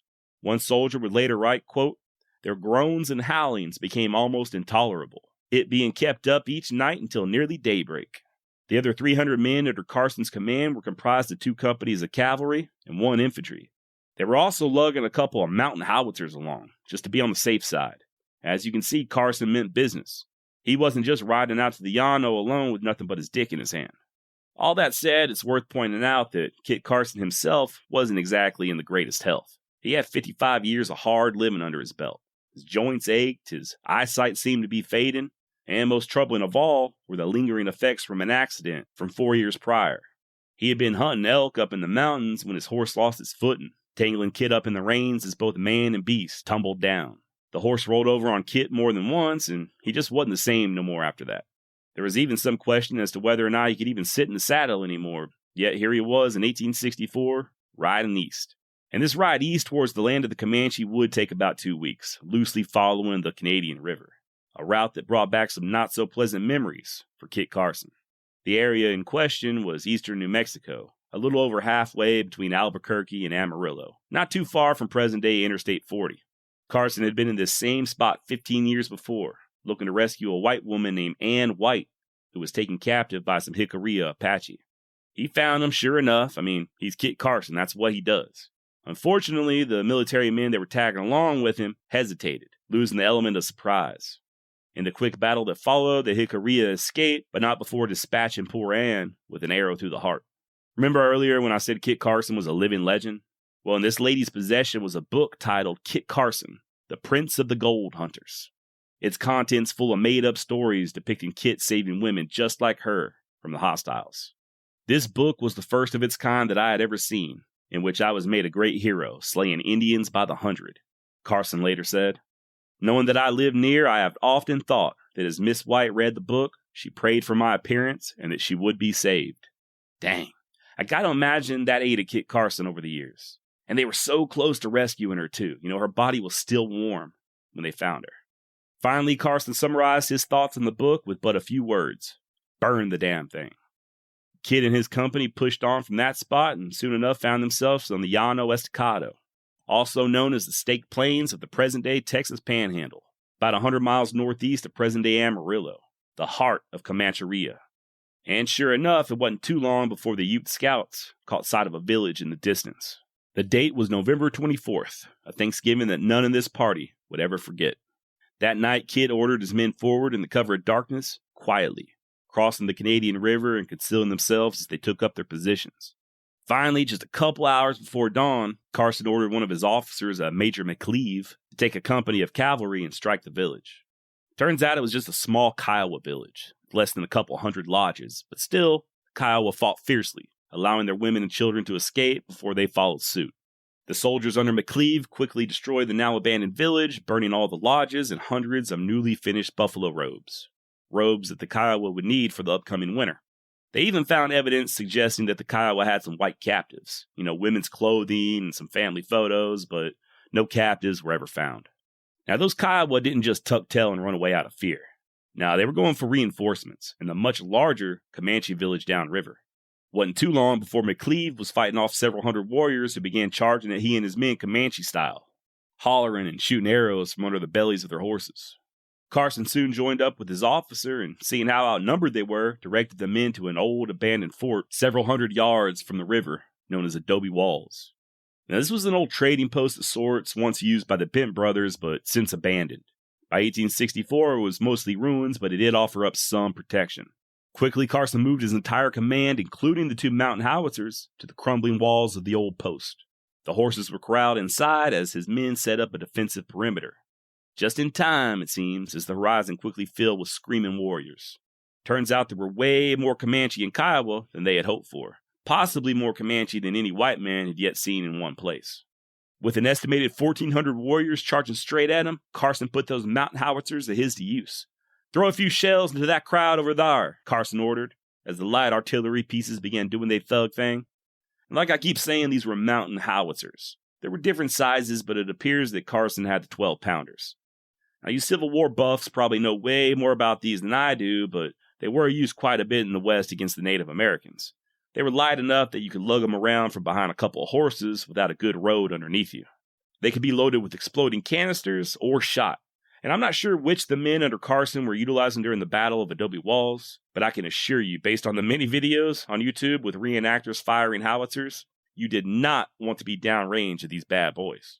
And I don't know if this was the first time that artillery had ever been used against the Comanche, but it did stop them dead in their tracks, pushing them back out of range, momentarily at least. Long enough for all the men to enjoy a nice lunch of salt pork and hardtack, and hopefully get a little bit of rest, something they hadn't done in over 20 hours. Now, Kit Carson may have been famous, but the man wasn't above making mistakes. In this case, he misjudged his opponents, and he didn't think they'd make another go of he and his men on that day. Matter of fact, he was planning on going on the offensive and leading an attack of his own downriver, taking each camp out one by one. But the warriors returned, and they brought friends with them. What was just around 1,400 warriors before was now at least 3,000, outnumbering Carson and his men almost 10-1. They were massing on the horizon, painted for war, and pissed the hell off. As the soldiers girded their loins and the Ute warriors sang their war songs, the combined force of Comanche, Kiowa, and Plains Apache thundered down upon Adobe Walls. Wave after wave of death was repulsed over the next few hours, as the outnumbered soldiers fought for their lives against a determined foe who sought to punish those who had come to punish them. Carson's men would turn one charge only to have another quickly follow from the opposite direction. And then there's the chaos and confusion that comes with combat. The stuff you'd imagine, the cracks of rifles, the boom of the cannon, the smoke and gunpowder choking your throat and stinging your eyes, men screaming in pain and fear and excitement, those Ute scouts and their terrible war cries mixed with those of thousands of Comanche and Kiowa. And then during all this, toss in some dueling bugles. Yes, dueling bugles. Someone on the Comanche side had themselves an army bugle, and they knew how to use it. When Carson's cavalry would sound advance, the Comanche bugler would sound retreat, and vice versa. When the army would sound retreat, the Comanche would sound charge. As you can imagine, this caused all kinds of confusion for the soldiers until they finally figured out what the hell was going on. Like I said, this battle raged for hours, all throughout the day and into the evening. Carson's leadership, as well as those two light cannons, are likely the only things that prevented the men from being overran. Throughout the mayhem of war, Kit called on his men to remain calm. Focus on the direct threat, this incoming charge. Don't worry about those warriors massing over there. Worry about what's right here, right in front of your face. Don't falter, keep fighting. Great advice, by the way, for anything you're facing in life. Sometimes it's easy to be overwhelmed by problems. Focus on the immediate. Take it one at a time. Don't quit. Anyway, Carson knew he and his men couldn't last forever there hunkered down at Adobe Walls. They only had so much ammunition, and he had a decision to make. Even as his own officers implored him to push forward and counterattack the Comanche villages as previously planned, Carson instead chose to retreat. Kit wasn't no George Custer. He wasn't a glory seeker, and he never had been. He didn't even have the usual characteristic of being a teller of tall tales, like most of his mountain men brethren, and he damn sure knew when he bit off more than he could chew. Still, though, an attempted retreat didn't necessarily assure their survival. The soldiers were still greatly outnumbered, and they'd have to fight their way out of hell in an orderly manner if they were to have any chance of making it out alive. To just chaotically run for the hills, every man for himself, would guarantee massacre. No, this would be a disciplined, uniform retreat, with Carson continuing to urge his men to remain steady, to not give in to fear. And that's just what they did. Remember, this wasn't Kit's first rodeo.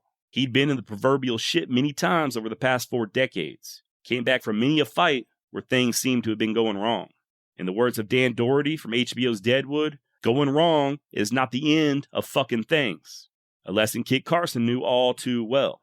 He and his men soon struggled their way to the Canadian River, holding their horses in the middle, fighters flanking all sides of the long column, facing the charging Comanche, the 2 howitzers creaking along behind, poised for use. This retreat saw some of the fiercest fighting of the day. According to Carson, quote, "The Indians charged so repeatedly and with such desperation that for some time I had serious doubts for the safety of my rear," end quote. Now, he was most likely talking about the safety of the rear of his column, but no doubt each and every man there had misgivings about the safety of their own damn rear ends. Pretty soon, just because why not? Nobody ever said war was going to be easy. The Comanche set a grass fire on the banks of the river, engulfing the soldiers in smoke and using it as a screen of sorts to get in even closer. This forced Kit and his men out of the river and onto the bluffs. They were now more exposed, but at least they could see what the hell was coming up against them. And all the while, those 2 little cannons kept up their fire, pushing the angry warriors back as best they could. Finally, just as the sun was beginning to set, the Comanche relented. I guess they figured they had taught these white devils enough of a lesson for one day, and rode on back to their villages and their families. Nevertheless, Carson ordered his soldiers to keep moving, riding throughout the night and not stopping until the following day. When Kit finally ordered his exhausted men to set up camp, he himself had been on his horse for so long that when he took off the saddle, the horse's skin came off with it. And that there was the first battle of Adobe Walls. This fight is still, to this day, considered a toss-up as to who won, with both sides claiming victory, kind of. And I guess this all depends on what your idea of victory is. Was Carson able to bring the Comanche to heel in the same way that he did the Mescalero and the Navajo? Not by a long shot. Hell, it was almost a miracle that he was even able to get his men out of there alive. The natives that he and his men engaged with up there on the Canadian quickly turned the tables on their attackers and sent them headed for home. In that sense, it was clearly an Indian victory. and the Comanche would remain the kings of their domain for several years to come. Matter of fact, as I'm sure many of you are aware, there was a second Battle of Adobe Walls a decade later. I talked some about that fight in the episodes I did on Bat Masterson and Quanah Parker, if you want to give those a listen. However, if your interpretation of victory is survival, then I'd say Kit and his men did one heck of a job. Only 3, possibly 6 soldiers, I did see different numbers, lost their lives during all that fighting, with 21 wounded. And that was after being outnumbered 10-1. Whatever Carson did to hold his men in line and keep them steady during that retreat should probably be taught in military academies, if it isn't already. And by Native American standards, it was a Kit Carson victory as well. Tribes like the Comanche, they didn't think in terms of long military campaigns like the whites did. A successful raid for them was to go into enemy territory, strike quickly and do as much damage as you can with as little loss to your side as possible, and then get the hell back home. By all accounts, this is exactly what Kit and his men did. His group of soldiers only lost a handful of men. The so-called hostiles, though, weren't so lucky. Depending on which sources you believe, they lost somewhere between 50 to 200 warriors. The army obviously considered it a victory. I mean, what else is new, right? The pencil pushers always know how to make things sound better than they are. General Carleton said it was a brilliant affair and praised Carson for how he, quote, met so formidable an enemy and defeated him, saying that the battle was another green leaf to the laurel wreath which you have so nobly won in service to your country. So what did Kit Carson think of the first Battle of Adobe Walls? Was it a W or an L? Well, in his own words, it's pretty evident. Quote, "The Indians whipped me in that fight." End quote. Yeehaw! Jefferson Randolph Smith II, how's that for a name, was born in Georgia in November of 1860 to a somewhat well-to-do family. His father, Jefferson I, was an attorney in addition to owning quite a bit of land. As such, Smith and his siblings would grow up with a better-than-average education. That said, his early years were tumultuous at best. As was the case with many a Southern dynasty, the Smith family wealth all but evaporated during the war between the states. A devastating loss that, according to legend, caused Jeff's daddy to climb into a bottle that he never found his way out of. Per the 1870 census, the family was still living in Georgia, but would soon pack up and head to Texas, settling down in Round Rock somewhere around the year 1876, where Jeff's mother operated a boarding house. It was there in Round Rock where young Smith first learned how to hustle, meeting newcomers at the train depot and steering them towards his mama's hotel. It's also where he witnessed the violent death of outlaw Sam Bass. Maybe. What do I always say? There are a ton of tall tales surrounding the people we cover here on the Wild West Extravaganza, and Soapy Smith is certainly no exception. As an adult, Soapy would move in the dark, so to speak, and one of his greatest talents was obfuscation, or as biographer Jane Haig puts it, creating confusion by purposely spreading false information. Needless to say, there yet remains certain gaps in Soapy's life, and at times it's hard to tell what really occurred versus the stories that he and others shared.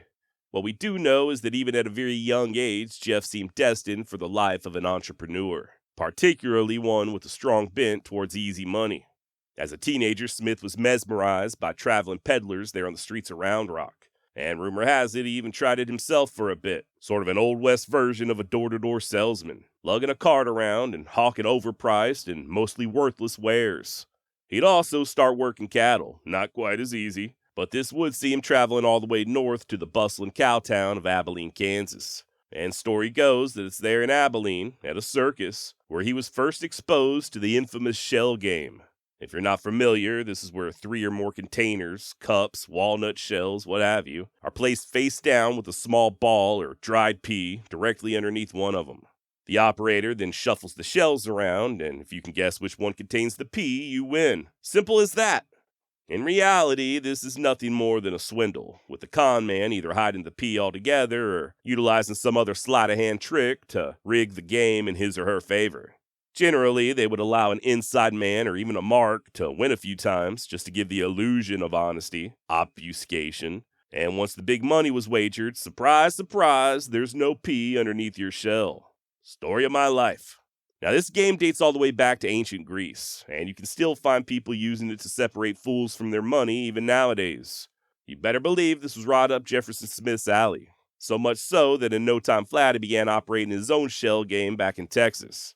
Sadly, his mother would pass away in the summer of 1877, and although Smith would stick around for a few more months, he soon departed for the big city of Fort Worth.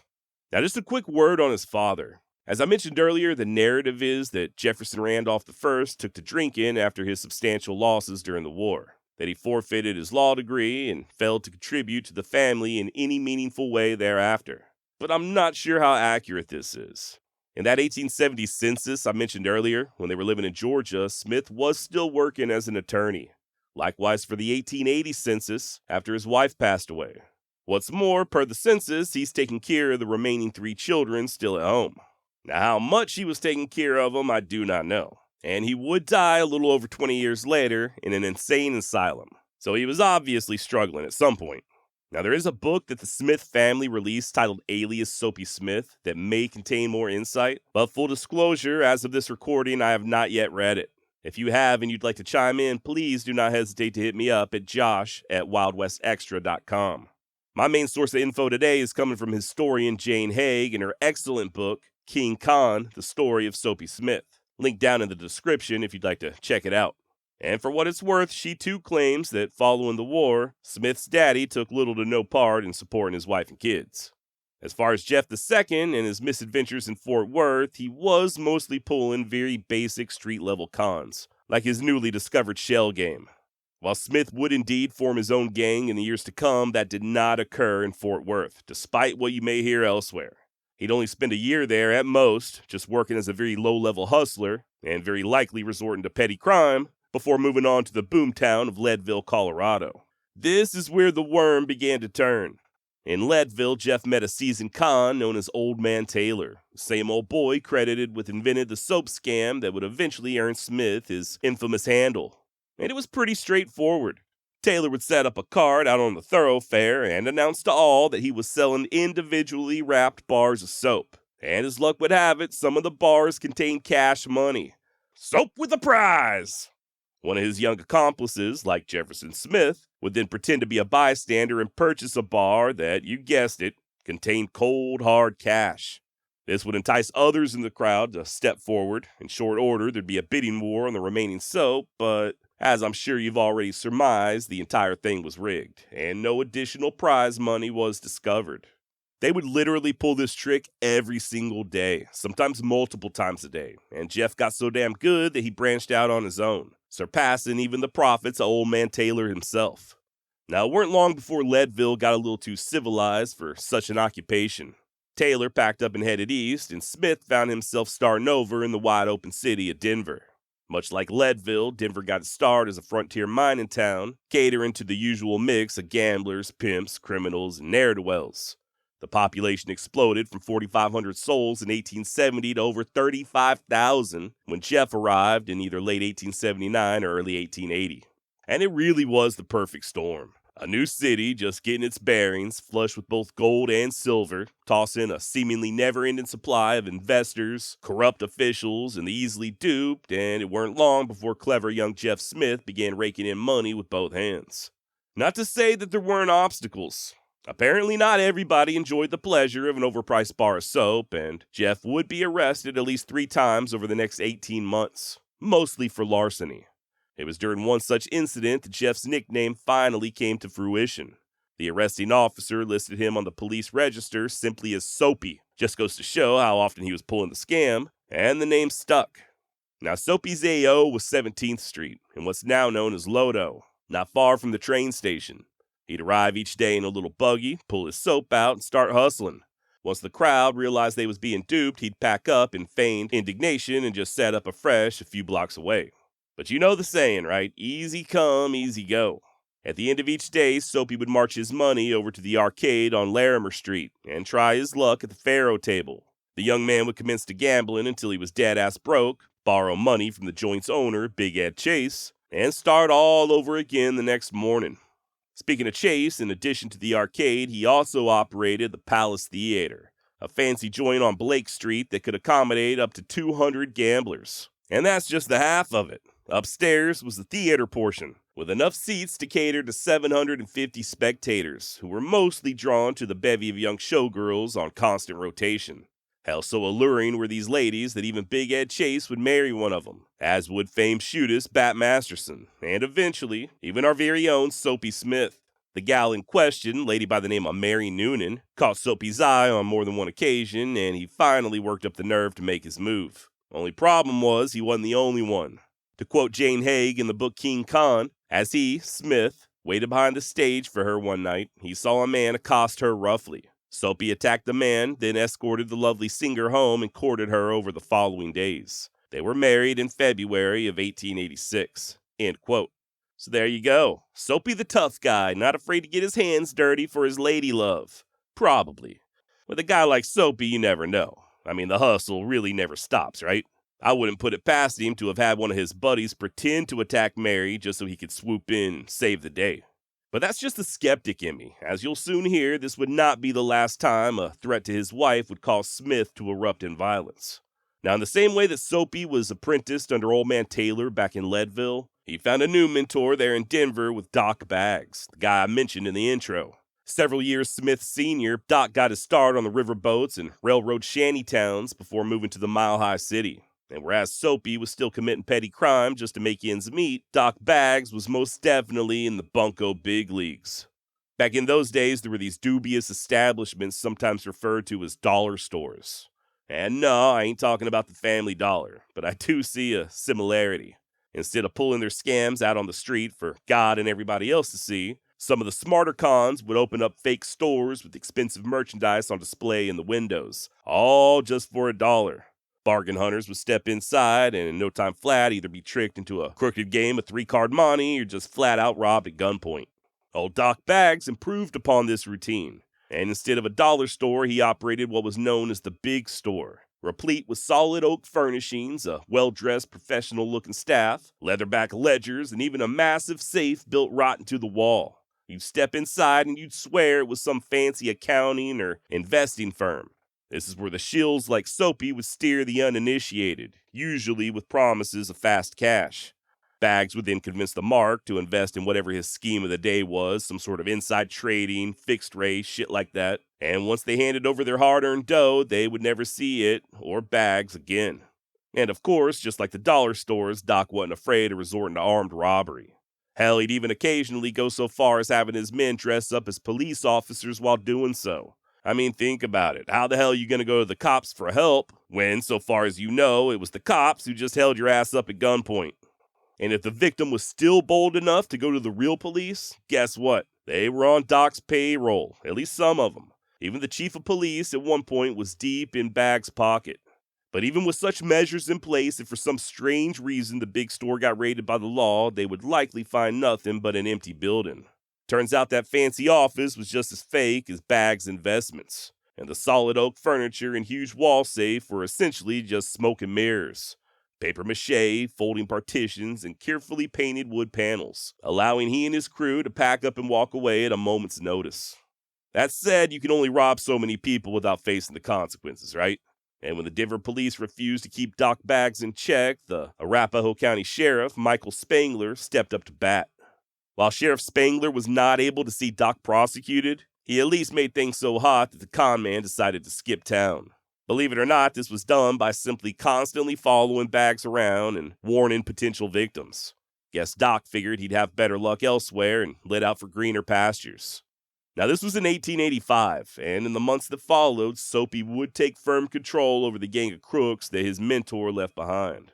And a lot of these guys would continue working for Smith for over the next decade. Men with names like Reverend Bowers, Banjo Parker, Icebox Murphy, Old Man Tripp, Judge Van Horn, Sid Dixon, Fatty Gray, and Slim Jim Foster. And for the most part, they just continued pulling the same old scams. Everything from your run-of-the-mill street-level shit to elaborate long cons and everything in between. Crooked poker games, rigged roulette wheels, you name it, they were doing it. And yeah, Smith continued bribing the authorities. He and his gang's biggest mistake was targeting ordinary civilians. If Soapy could have kept his men in check and just continued conning his fellow crooks and naive travelers, he'd have been all right. But when the gang started going after longtime Denver residents, good church-going folks just minding their own business, that's when the local press started raising all kinds of hell. And not only were they listing Smith by name, but also calling out the politicians and other officials for turning a blind eye.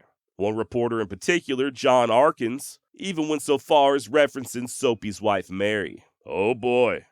Now up until this point, Smith had sort of been living a double life.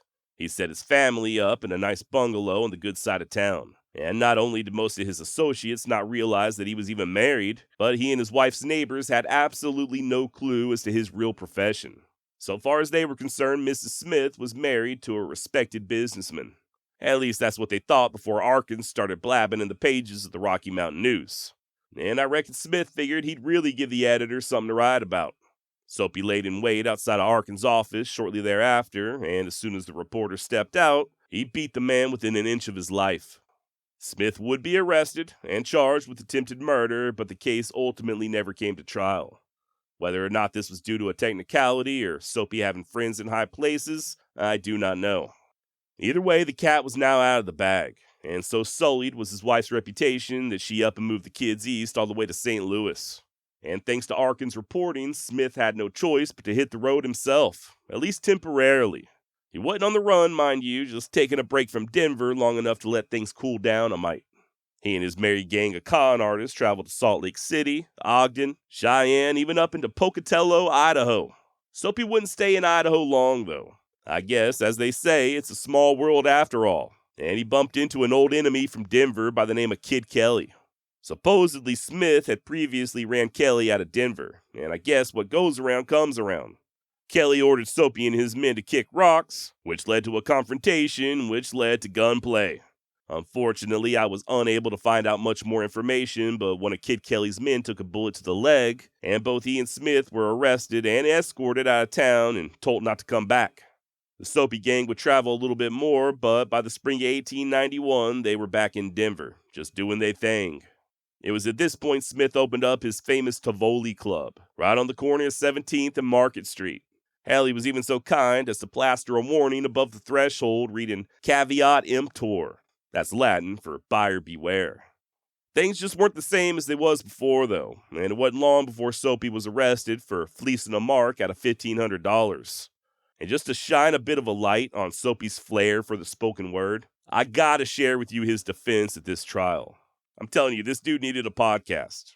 When discussing his club, the Tivoli, and attempting to explain away the activities that went on there, Soapy's quoted as saying, "We do not conduct a gambling establishment. We are reformers in the truest sense of the word. There are many so-called legitimate gambling places run openly in this city where victims play day after day and night after night. I conduct no such unsavory business. At the Tivoli, I am running an educational institution. The famous Keeley Institute provides a cure for the drinking habit. And at the Tivoli, I have a cure for the gambling habit. The man who steps into my place is faced with the sign Caveat Emptor, which hangs upon the wall. That is the danger beacon, a warning to all to slow up before rounding the curve. The stranger is not compelled to play. He must use his own judgment. But if he wants to play, he is not discouraged. Why should we tell him that it is useless to buck our tables? Let him learn from himself from actual experience. So we take him in hand and we give him a cure for the gambling habit. He has, of course, no chance of winning a cent because in my games, the player cannot win. When he leaves, he has learned a valuable lesson, one which he will never forget. He is disappointed, naturally, but he has had experience of the greatest value. In fact, gentlemen, I should be recognized as a public benefactor." End quote. Interestingly enough, Soapy would use a similar defense a few years later up in Alaska after being accused of robbing people on the way to the gold diggings, saying that it was, quote, "infinitely better that a man who is such an infant as to try to beat a man at his own game should lose money here at the seaport than he should get out into the inhospitable Arctic where such an idiot would lose it anyway and become a burden on the community." End quote. Good old civic-minded Soapy, man. Just a humble public servant educating poor souls on the dangers of gambling. Now, even though he had just built this brand new establishment, when he got word of the silver strike over in Creede, he and his men wasted no time in making their presence known. The plan was to get there before the law or any other type of local government was established. That way, Soapy could have his own hand-picked officials elected and pretty much do as he pleased. As it turns out, he was not the only crook looking to take things over, though. Much to Soapy's dismay, Bob Ford, yes, that Bob Ford, the dirty little coward who shot Mr. Howard, had already proclaimed himself as the boss of Creed's underbelly. Not only had Ford opened up his own joint, but he was also taking a cut out of everybody else's action. Prostitutes, con men, gamblers, they were all paying a percentage to Bob Ford. Still, though, Soapy ended up prevailing, mostly from getting his own people elected to the town council. Hell, he even succeeded in making his brother-in-law the chief of police. And just like that, Bob Ford was out, at least as far as being the boss of Creed is concerned. By the way, it's there in Creed where Smith began charging folks 25 cents a head to view the petrified remains of an ape-like giant that he dubbed Colonel Stone. In truth, Colonel Stone was just simply made out of concrete, but that didn't stop the gullible from forking over their hard-earned money. And it damn sure didn't stop Soapy from taking it. You know, I hear stuff like this and the other cons that Soapy would pull, especially the really audacious shit he got up to in Alaska, and I can't help but think, damn, how stupid were these people? But then again, I'm reminded that even nowadays, there are those among us who are wholly convinced that the earth is flat, that we're ruled by lizard people, and that redheads are the literal descendants of aliens. No matter how technologically advanced we get, some people are just willing to believe anything. And to be honest, I do think that thing about redheads might actually be true. No idea whatever happened to Colonel Stone, but by May of 1892, after just 6 short months, and despite his precautions, Smith had worn out his welcome in Creed. He was approached by a large delegation of honest men and told in no uncertain terms that they would be installing their own government, and that was that. Soapy left, and just a few weeks later, Bob Ford would also bid town adieu, albeit in a pine box after being cut down with a shotgun blast in his own saloon. Now, Soapy would return to Denver, where he still had the Tivoli Club, but no matter what he did, he was finding it very hard to fly under the radar. Good tax-paying citizens were demanding reform, and even the cops that were on Smith's payroll were pressured to at least act like they were enforcing the law. As such, in late July of 1892, Smith and 2 other men were arrested outside the Tivoli for beating the hell out of a mark in broad daylight. Things got so bad that 3 months later, Denver officials had the club completely shut down. But Soapy wasn't ready to call it quits just yet. A new governor was elected there in Colorado, Davis Waitt, and one of the first things he did was attempt to clean up the capital, Denver, by ordering the resignation of the entire crooked-ass police commission. Hell, he even sacked the firefighters. What followed is now known as Denver's City Hall War. The cops refused to step down, so Governor Waitt called in the militia, an action that spurred Soapy to arrive at City Hall with a large force of heavily armed crooks, along with 500 pounds of dynamite, and take up positions with the embittered policemen. I don't know what the hell Soapy was planning on doing with 500 pounds of dynamite, but I can only imagine the results wouldn't have been pretty. Next thing you know, here comes the National Guard with a damn cannon pointed straight at City Hall. Hell, even the regular army was sent in, 7 companies of infantrymen on standby, just in case shit hit the fan. Had all the makings of the Battle of Lincoln all over again. Luckily, cooler heads prevailed, and the governor decided to let Colorado's Supreme Court settle matters. Ultimately, they decided that Waitt did indeed have the authority to fire the police, although him escalating things to the point of near gunplay would cost him in the next election. So what's all this got to do with Soapy? Well, first of all, it just goes to show how entrenched he was with the Denver law enforcement. Sure, they may have arrested him on occasion, but he had so many of them on his payroll that he was willing to resort to an all-out war just to see that they would maintain power. And once they lost their power, so did he. Under Governor Waitt's new administration came a heat unlike anything Smith had thus far experienced there in Denver. And if that's not bad enough, the entire country fell into an economic depression. By 1893, the silver mines began closing, banks were shutting down left and right, and that easy money that Soapy and his men were fleecing off of the simple-minded all but dried up. So, for the next couple of years, Smith just sort of traveled, searching out a new base of operations and a fresh crop of suckers.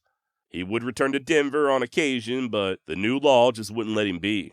Soapy was arrested there in 1895 for assaulting a police officer, and then just a few months later, several of his top guys were thrown behind bars, the Reverend Bowers and his own brother, Bascom Smith, among them. While Soapy was able to get them released without additional charges, they were told not so gently to stay the fuck out of town, or else. Okay, fine, but you better believe Smith went out with one hell of a bang.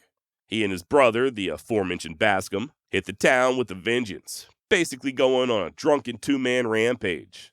They'd go from saloon to saloon, firing their guns up into the ceilings, throwing kegs of beer through the windows, and pretty much challenging anyone who even so much as looked at them cross-eyed to a fight. While Bascom would end up getting arrested again, Soapy managed to slip out of town a free man. And once more, he began drifting. Utah, Wyoming, Idaho, St. Louis on occasion to visit his wife and kids. Hell, he even tried his luck down in New Orleans, where he was promptly arrested for vagrancy. By the way, I do think it's important to point out that Soapy wasn't living as an air quotes vagrant or hobo or anything like that. These vagrancy laws were put into place for people exactly like him, gamblers and crooks. Pretty much anyone who couldn't prove they were otherwise gainfully employed were able to be targeted by law enforcement. Just a nice, neat, and unconstitutional way of kicking people out of town. Desperate to make some cash, Smith even attempted to con the damn Mexican government. Pretending to be a colonel in the U.S. Army, Smith traveled all the way to Mexico and met with Presidente Portofino Diaz. Soapy claimed that he had the means to raise an army of mercenaries to fight on Diaz's behalf. Only thing was, he needed a small down payment of around $10,000 to get him properly equipped. Obviously, Portofino's staff investigated Soapy after he returned to the States and discovered his true identity. Needless to say, Smith never received the money, but man, gotta at least give the guy credit. It took balls to attempt such a ruse down in Mexico. Shortly after this failed venture, Soapy would return to Texas. Ended up in the middle of a little feud down in Houston that saw an old friend shot and killed right in front of him before trying his luck in Dallas. No dice. The local law had him evicted not long after he arrived, and he got the same treatment at his next stop, Cripple Creek, Colorado. Matter of fact, he couldn't even get off the train there in Cripple Creek. Town marshal, who knew Smith from back in the day, made sure that he kept his seat until the train headed out of town. Now, in Smith's absence there in Denver, a guy by the name of Lou Blonger had taken over the reins as the underworld kingpin. He and Soapy had sort of an uneasy alliance in years past, but they damn sure didn't have no love lost between the two of them, as evidenced by Smith's next visit to the Mile High City. Just like before, he went on a drunken rampage before deciding to pay Blonger a visit. Maybe settle things once and for all. See who really deserves to call the shots there in Denver. Luckily, the police stopped Soapy just as he was about to step inside Lou's joint. And I say luckily because Blonger was waiting, crouched behind a counter with a double-barreled shotgun in his hands. Fun fact, Lou Blonger would remain in control of the Denver Rackets until 1922, pretty much succeeding where Soapy failed. Then again, Blonger would die in prison as an old man, so not really sure how much of a success story that truly is. As for Soapy, as I'm sure you can imagine, he was feeling more than a little lost. I mean, what the hell is a con man supposed to do when he doesn't even have a town to run his cons in? And what's the world coming to when you can't even sell soap with a prize in it? I'm sorry, I thought this was America. Change was afoot, though. And when gold was discovered up in Alaska, ushering in the great Klondike Gold Rush, you better believe Soapy Smith knew exactly what to do. Kind of. In all honesty, his first venture into the Great White North was also a failure. He got arrested in Juneau, trying to pull that goddamn soap scam in April of 1896. Undeterred, Soapy kept looking, moved around Alaska for a bit, and finally, by August 1897, he found exactly what he was looking for. The brand new, probably in need of soap with a prize in it town of Skagway. Now, Skagway was a for-real boomtown, just like Deadwood and Tombstone. Reason being was it was the kicking off point for the White Pass Trail, also known as the Dead Horse Trail, one of the many passes that would-be prospectors would use to get to the gold-rich Yukon. At its height, nearly 1,000 miners passed through Skagway on any given week. That's 1,000 new marks for Soapy and his crew to fleece for all they're worth. And then, if by some stroke of good luck they actually found gold, they got to bring it right back down through Skagway on their way back home. You get them coming both ways. Now, initially, Smith began operating out of Clancy's Saloon and Brothel, right there in Skagway, as he and a few of his top guys began pulling just street-level scams, shell games, stuff like that, just testing the waters. But that was nothing compared to what he had planned. Just like Smith wished he could have done back in Denver and Leadville, and as he attempted to do in Creede, his end goal was total domination, and brother, he got pretty damn close. In time, other associates and gang members began trickling in, 2s and 3s, some of them taking legitimate jobs as bartenders and the like while hustling on the side. It wasn't enough, though. Soapy would end up returning to the States and recruiting additional talent, both from New York City and the West Coast, just slowly building an army of crooks. And once he returned to Skagway, he stepped it up a notch, began shaking down other businesses for protection money. Nice hardware store you got there. Be a shame if something were to happen to it. Wink, wink. Hell, Smith even offered protection from the police. Believe it or not, alcohol was officially banned in Skagway, so anyone looking to sell liquor had to go through him. If not, guess what? Them crooked cops on Soapy's payroll were going to pay you a visit. Another big moneymaker was prostitution. There weren't a trick turned or a hand job given in Skagway that Soapy Smith didn't get a cut of. And it is truly astonishing the type of shit they were pulling up there in Alaska. Stuff that they had only dreamed about back in Denver. Seeing as how there was only one dock in Skagway, gold seekers and adventurers would get dumped right there on the beach. And you better believe that Soapy's men would rush in and greet them. These were the steerers, posing as legitimate business leaders or sometimes even ministers, looking to befriend the newcomers, gain their trust, and rob them blind. Take Slim Jim Foster, for instance. He'd oftentimes play the role of a young yet somewhat experienced prospector. He'd locate a likely mark and then help them move their gear and other supplies off the beach before the tide came rolling in. They'd talk for a bit, Slim Jim would gain the man's trust, and then steer him towards one of Soapy's many fake businesses. Once behind closed doors, right as the mark is pulling out his wallet for whatever the down payment of whatever the fake service is, a pair of heavies would then break in and hold everybody up. Slim Jim and the others would make a grand show of attempting to run the thieves off, but it was no use. They got away and the victim was left penniless. The good Reverend Bowers would pull the same shit, only he'd be on the prowl for newcomers sporting certain pins or emblems, indicating that they were members of some type of fraternal society like the Elk Lodge or Masons. Bowers had all the handshakes and greetings of these secret societies memorized, so when he approached a mark, he was able to greet the man as a brother. Instant trust, and just like with Slim Jim, these victims would be robbed of all they had in a very short order. Sid Dixon and Judge Van Horn would do the same. One was a disbarred lawyer turned dope fiend, and the other a former and disgraced justice of the peace. Be that as it may, they both cleaned up well and could look the part of dignified businessmen. They and countless others would prowl the beach every single day just looking for fresh meat. And if you were lucky enough to make it into town with your money still intact, you'd have to contend with the usual rackets. Rigged games, crooked dealers, conniving whores, you name it. Hell, even the telegraph office was fake. Out of all of Soapy's various scams, this has to be my favorite. You'd go to send a telegraph and everything looked legit, even down to the guy behind the counter with his little green eye shades and collarless shirt, dutifully punching out your message to loved ones back home. Only thing was, the telegraph line coming out of the office ran smack dab into the bay. Nevertheless, your relatives back home would miraculously reply. And oh no, it seems as if there's been an emergency and they need you to wire money, ASAP.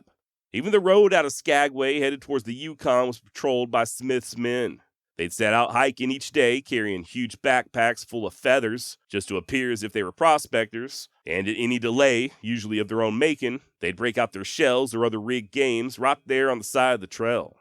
Now after a while, Soapy opened up his own joint, Jeff Smith's Parlor, right there on Holly Street, and he continued extorting money from the local businesses. The idea was that he and his men were the only thing stopping the violence from getting out of control. Also, other than a little extortion, Smith made sure that his gang was mostly terrorizing newcomers and not the actual residents of Skagway. And just to give you an idea of how rampant the crime was, the following comes from a miner who paid Skagway a visit in 1898. Quote, I have stumbled upon a few tough corners of the globe during my wanderings beyond the outposts of civilization, but I think the most outrageously lawless quarter I ever struck was Skagway. It seemed as if the scum of the earth had hastened here to fleece, rob, or to murder. There was no law whatsoever. Might was right. The dead shot only was immune to danger. End quote. Now, just a minor correction, but there was law in Skagway. It was just paid off by Soapy, for the most part at least. He also had at least one newspaper editor in his pocket, along with a reporter. These guys would make sure there were no damning stories ran in the local papers exposing Smith and his men. And when other out-of-town papers would malign Soapy's name, they quickly posted articles in his defense. Case in point, A Seattle paper in February of 1898 wrote that the conditions of lawlessness in Skagway were beyond description and that holdups, robberies, and shootings were all a part of the daily routine. A few days later, one of Soapy Shields at the Skagway paper wrote that these claims were made by, quote, blackmailing liars, a lot of dastardly bastards hired to run down Skagway. Not a word of truth in what they utter. Skagway is the most peaceable city in the North. Also, Soapy Smith has a very large penis and is extremely adept in pleasing women sexually. He definitely, for sure, did not pay me to write this, end quote. And no, I added that last part about Soapy's tallywhacker, but you get the picture, right? Remember what I said at the beginning of this episode. Smith's biggest talent lie in obfuscation. Whether it was a street-level scam or the press, he was always muddying the water, always distorting the truth in some manner. Now, as much control as Soapy wielded there in Skagway, he was only one man. And despite what he was telling all those businessmen, there was just no way he alone could control such a large criminal element. As such, the violence increased, with some victims just being flat-out murdered for their money. A few had their heads bashed in, while others were just shot, their bodies left to freeze on the trail. Whether or not Soapy ordered these deaths, or his men were just getting out of hand, or it was being done by somebody else, I do not know. That said, there is some indication that Smith wasn't above a little cold-blooded murder. In May of 1898, Ella Wilson, a prostitute, got killed in her sleep, and the money she was squirreling away in a large trunk, stolen. At that same time, a Denver madam by the name of Mattie Silks was also in Skagway, having just returned from a very lucrative trip up to the Yukon where she had earned a whopping $38,000 in just 3 months. And I do not want to know what she did for that money. Later, Silks would claim that she narrowly avoided being murdered by Soapy and his men.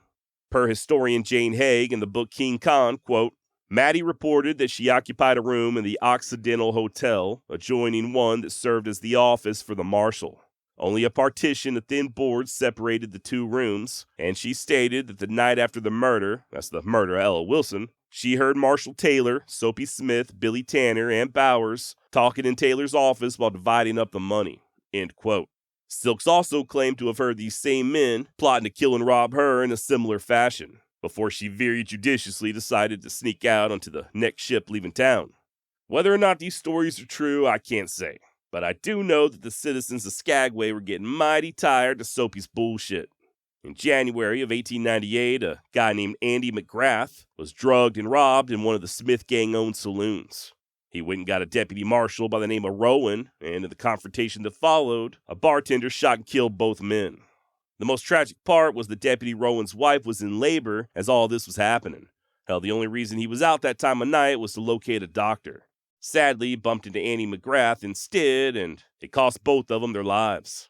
Now, I don't know whether or not this deputy had ever previously taken money from Soapy, and I also don't know that the bartender in question was on Smith's payroll. It doesn't matter, though. Remember, he was supposed to keep the violence in check and stop any of the good citizens from being harmed. And at that, Smith was failing miserably. As such, the honest men of Skagway began secretly forming a vigilance committee with the intent of lynching that bartender, who by that point was firmly under Soapy's protection, and he refused to hand him over. The vigilance committee also began petitioning officials in the lower 48 to proclaim martial law, and this cry for help did not fall on deaf ears. By February, 2 companies of the 14th Infantry were sent north to Skagway with an additional 2 located at nearby Dyea. So things quieted down, at least for a few weeks, until on February 22nd, a Soapy gang member took yet another life, shooting to death a newcomer. Following week, the army finally arrived and immediately shut down all saloons and gambling houses as a irate Smith vowed vengeance. Around this same time, yet another killing took place, this time on the White Pass Trail. The victim, Peter Bean, had been shot at a very close range. There was no way of knowing whether this was the work of Soapy's men or not, but the Vigilance Committee had, by God, had enough. They promptly posted a notice in public with the word warning in big, bold letters. And the rest read as follows, quote, "A warning to the wise should be sufficient. All confidence men, bunco and sure thing men, and other objectionable characters are notified to leave Skagway and the White Pass Road immediately and to remain away. Failure to comply with this warning will be followed by prompt action. Signed, the 101. and I assume 101 signified the numbers of the Vigilance Committee, how many men they could muster up if they needed to.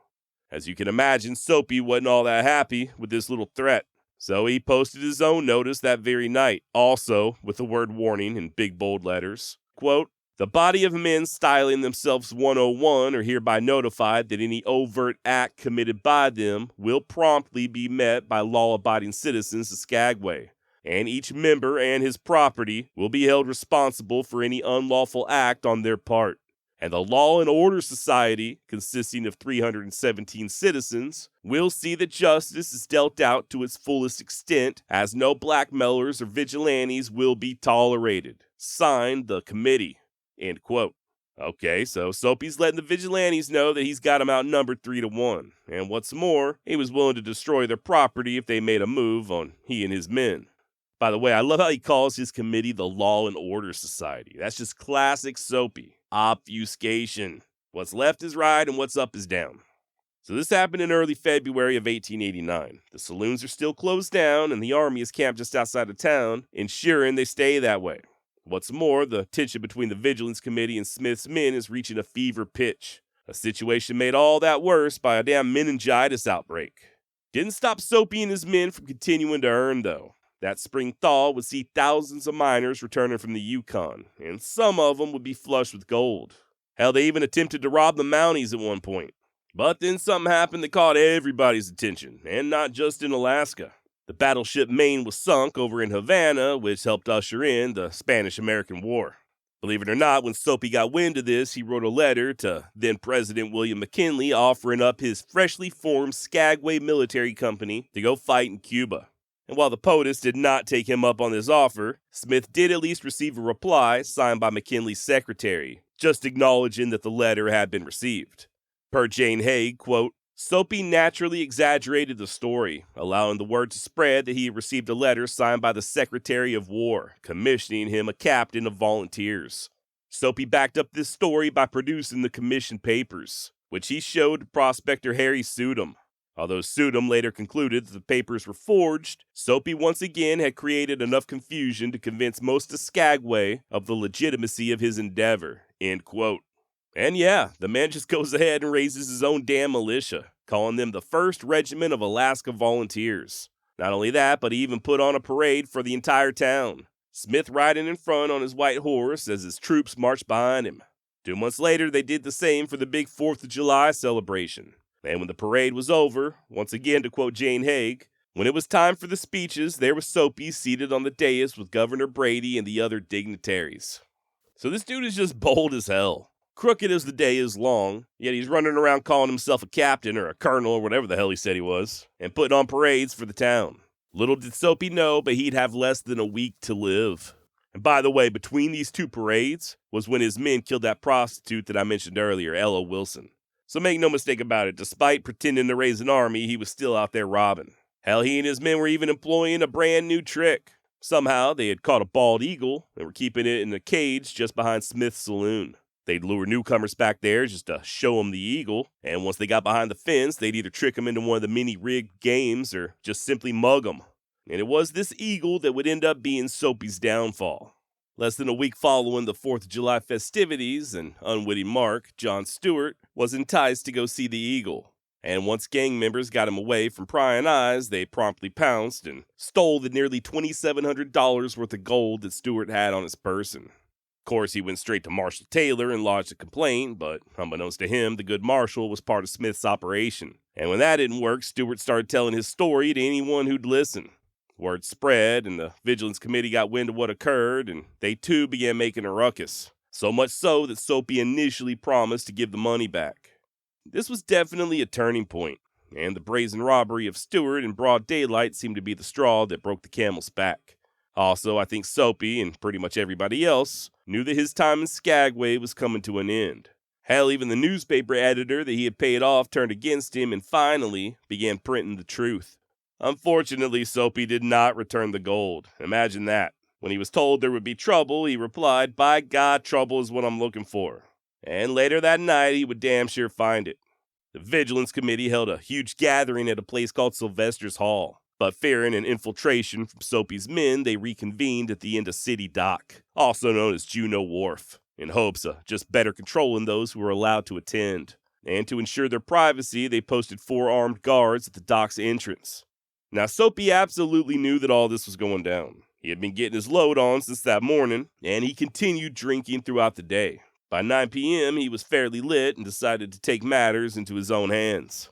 Snatching up his Winchester, Soapy began making his way, with several of his men trailing in the distance behind him, to the dock.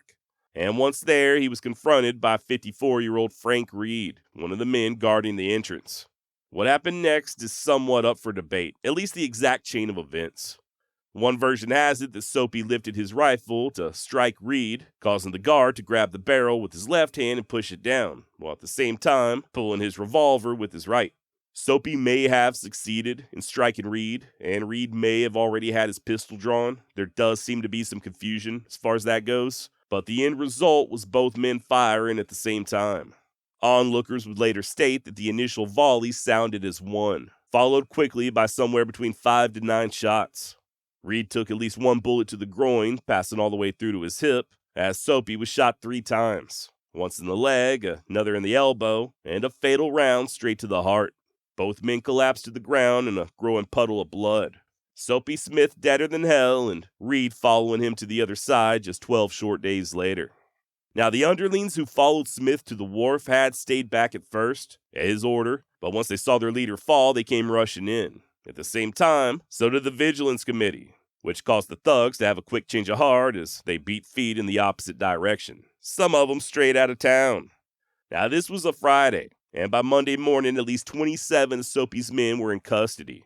Hell, it would have been more, but they were hauling ass out of Skagway just as quick as they could. A few of them even hiding out in the hills like Old Man Tripp, Reverend Bowers, and Slim Jim Foster. About the only thing to save these prisoners from a lynching was a newly sworn-in deputy U.S. Marshal by the name of J.M. Tanner, who ended up standing the mob down.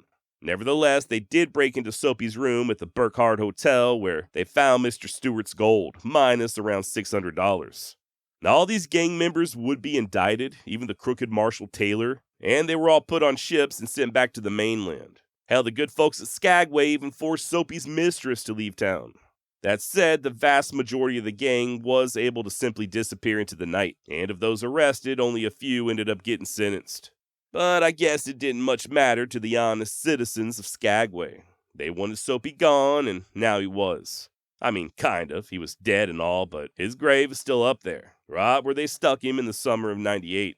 If you'd like to pay a visit and maybe get one of those bars of soap with a prize inside, you can still find Smith resting at Skagway's Gold Rush Cemetery, his marker reading the same exact way as it did when they buried him. Jefferson R. Smith died July 8, 1898, aged 38 years.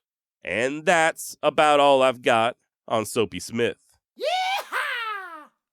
Not trusting that Billy wouldn't be able to escape from the rickety Lincoln County jailhouse, Garrett instead had him put in the second-story room right next to the sheriff's office in what was once the old Murphy Dolan store. The kid's guards were the aforementioned Bob Ollinger and another deputy by the name of James Bell. Now, Billy got along with Bell just fine, but he and Ollinger just flat out hated each other. A known bully, Ollinger repeatedly provoked the kid during his incarceration to the point that even Garrett allegedly asked the deputy to lay off. By this point, Billy knew that his only hope lay in busting out of jail. There would be no retrial and there would be no pardon. It was either escape or hang, and, well, I guess the kid never did like heights. As fate would have it, Billy got his chance on April 28th when Pat was out of town on official duty, possibly to secure the lumber for the kid's gallows.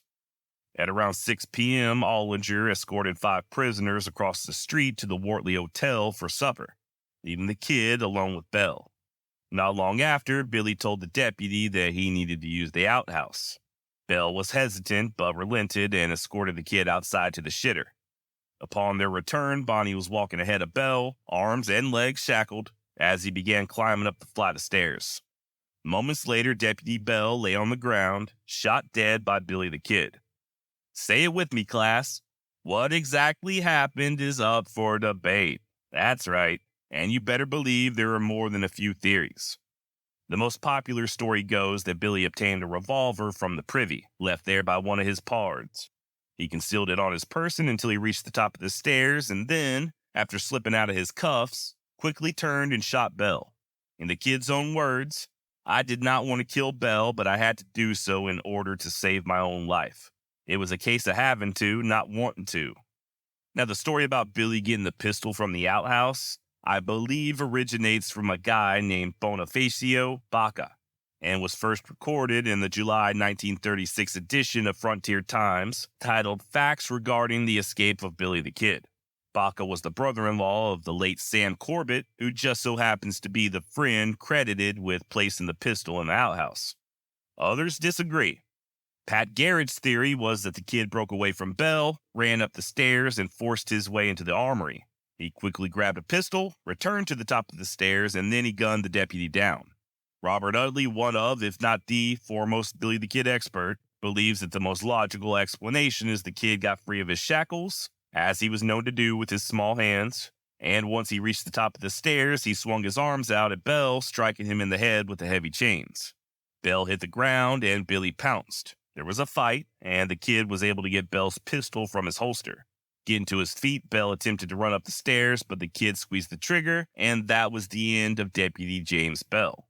This idea is backed up by reports that Bell had 2 gashes on his head, and allegedly this is the version that Billy admitted to his friend John Meadows. This theory is discredited, however, if Judge Lucius Deals is to be believed. He supposedly proved, several years after the fact, that Bell's pistol never left the holster and that it was still fully loaded when the deputy's body was discovered. And there's yet another version where Bell and the kid were just playing cards when Billy hit him over the head with the handcuffs and grabbed his pistol and shot him. Nobody knows for sure what happened. We don't know that there was even a pistol in the outhouse, and we don't know whose gun Billy used. All we know for a fact is that Bell ended up dead. Billy then made his way upstairs to Garrett's office, picked up Bob Ollinger's double-barreled 10-gauge shotgun, and went to the window, just in time for Bob to come a-running. Story goes that someone yelled out that the kid killed Bell just as Bob was looking up and saw Billy and the business end of that scattergun, allegedly prompting the bully lawman to say, "Yes, and he's killed me too." Billy then gave Ollinger both barrels, catching him in the face and chest with at least 36 balls of what I assume was double-aught buck. As far as the rumors that Ollinger had his shotgun loaded with dimes, I'm pretty sure that's just an urban legend.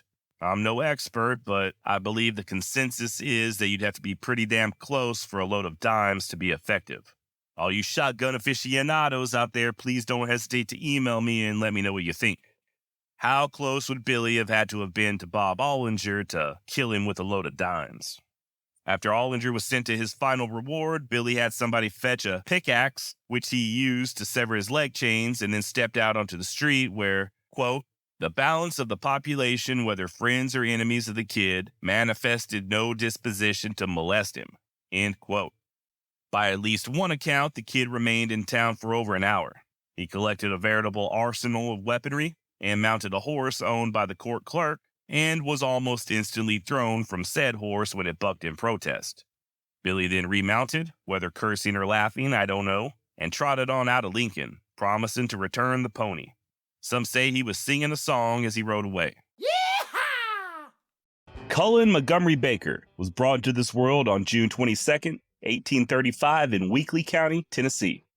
Father John Baker would move the family first to Arkansas and then to Red River County, Texas, before finally settling there on the Sulphur River in present-day Cass County, Texas. Now, Cass County's way up there in northeast Texas, right along the western borders of Louisiana and Arkansas.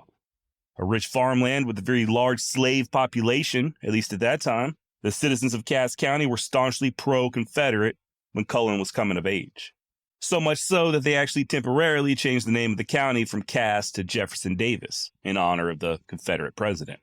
I only mention this because the Civil War, the events leading up to it, and its direct aftermath would be the defining event in Cullen Baker's life. I mean, that's part of the mystique surrounding the man, right? That he was an unreconstructed rebel, a true believer in the Southern cause, helping to protect his homeland from a tyrannical occupying military.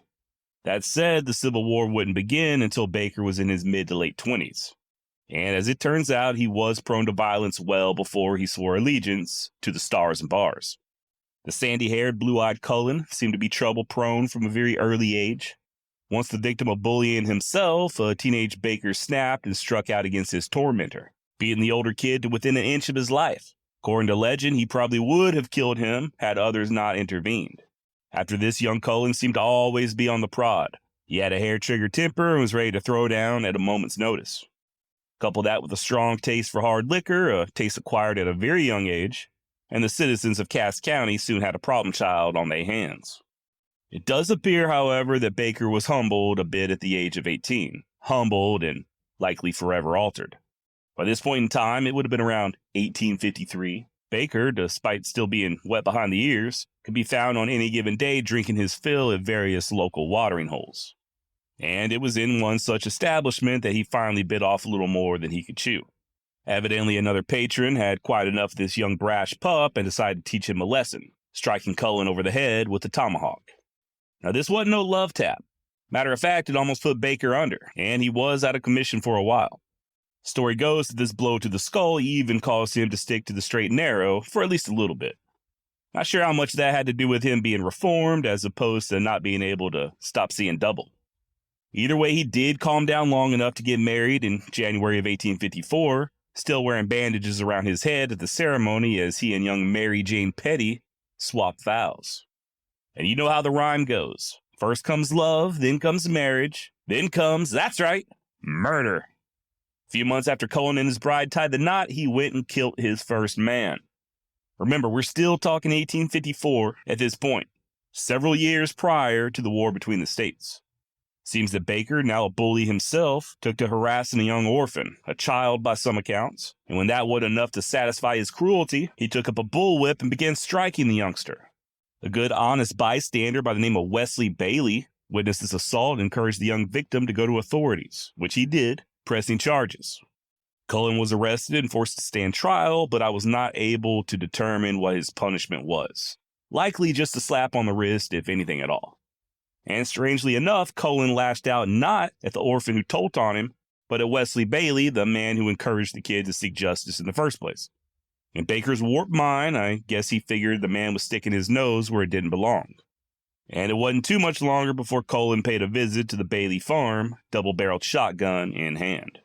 Upon seeing a drunken and heavily armed Cullen Baker, who already had a bad reputation as a bit of a hothead, Wesley Bailey quickly jumped behind a post of some sort to shield himself. The irritated Baker then told Wesley that he didn't intend to kill him, just wanted to wound him a little bit. Come on, what do you think I am, some sort of psychopath? I just want to shoot you in the legs and see you jump. But if you keep hiding like that, I'm going to get mad and shoot you in the dang head.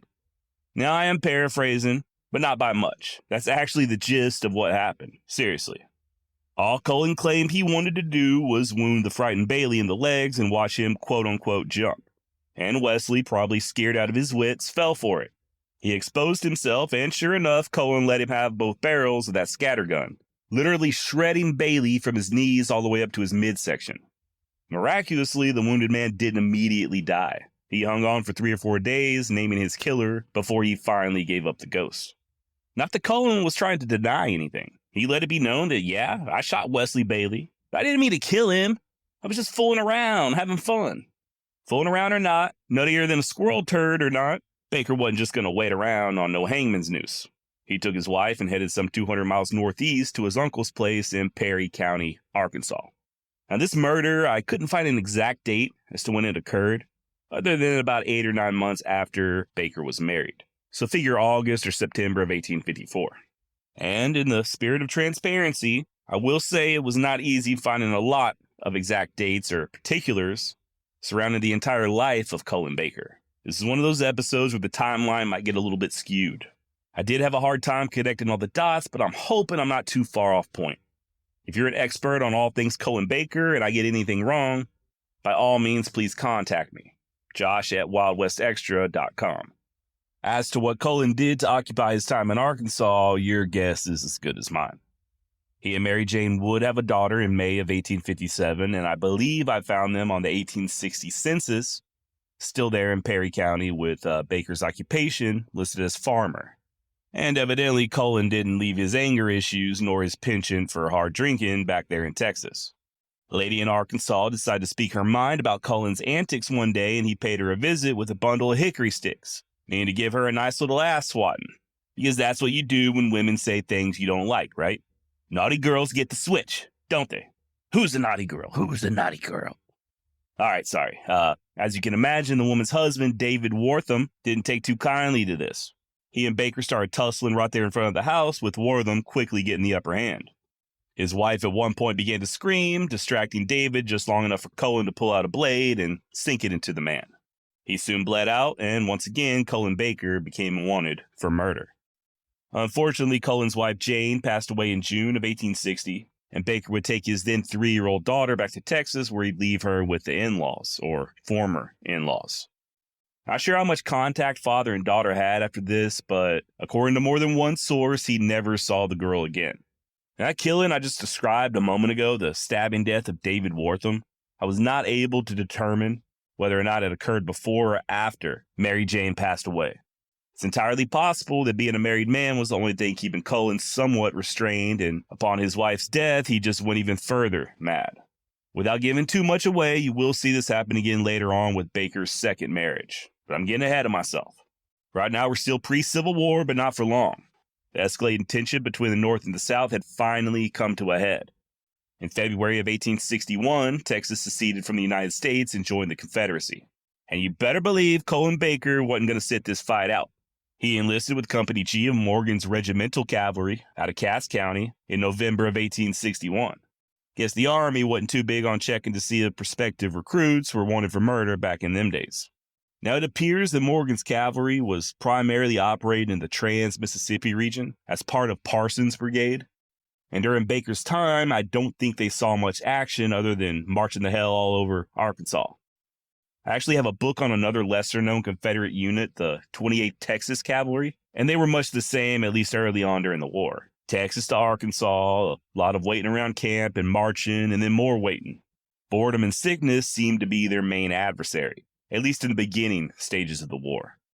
Cullen would take a brief leave of absence in July of 1862 to get married a second time to a gal from Lafayette County, Arkansas, named Martha Foster, but he soon returned to his unit. He could be found on roll as late as October, but in January of 1863, he took another leave, this one permanent and unsanctioned, as he would be listed officially as a deserter. Not real sure on the motivation here. Like I touched on a minute ago, I don't believe Morgan's cavalry was seeing much fighting during this time, if any, so I don't believe it was a fear of battle that caused Cullen to go AWOL. If anything, I think it might have been the regimented discipline coupled with the unmitigated boredom of regular military life that he didn't care for. Also, there are scant references to him being assigned as an overseer to a slave work detail during this time and him killing one or two of the black men before deserting. So I suppose fleeing military justice could have been another possible motivation as well, but I just have no proof whatsoever to back that up. My apologies. I feel like that's getting to be the case more and more with some of these episodes. There's just so much mythology built up around some of these guys, and the resources we have are a bit lopsided. In Cullen's case, one of the men he tried to murder on more than one occasion ended up writing his biography. Reckon a few details might have been embellished on that one, and we will talk more about that later. Once again, what happens next is a bit murky. Some sources claim that Cullen returned to his wife in Lafayette County to take up farming before finally being overcome by the wanderlust. Others claim he joined up again with the Confederates, this time with the 15th Texas Cavalry, but only served for a brief period before being mustered out due to some sort of disability. Following this discharge, and sometime in early 1864, Cullen was said to have been captured by a so-called lawless group of bandits who, upon seeing that he was of no threat to them, recruited the wayward man into their ranks. At least that's the way the story goes. Here's what we do know.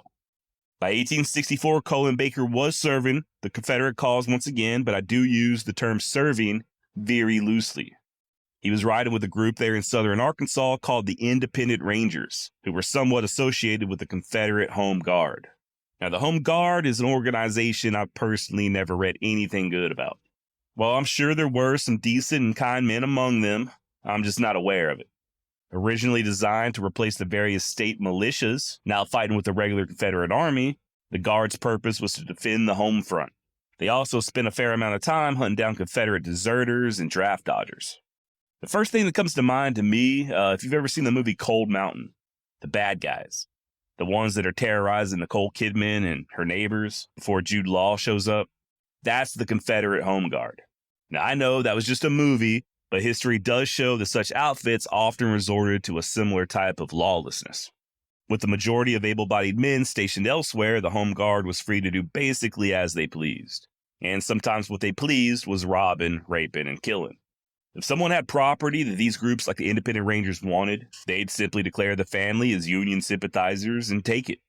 If there was a man around to cause trouble, guess what? Now he's a Union man or a deserter, and well, we execute them around these parts. Don't get it twisted, you had scoundrels on both sides. One such group in Arkansas, the Mountain Boomers, were Union-associated guerrillas committing mostly the same sort of atrocities as Cullen Baker and the Independent Rangers. Naturally, the two entities clashed, but mostly they went after much softer targets. Like a group of civilians attempted to flee the hell of war-torn Arkansas in November of 1864, who had the misfortune to encounter Cullen Baker, who, by this point, was leading the Independent Rangers.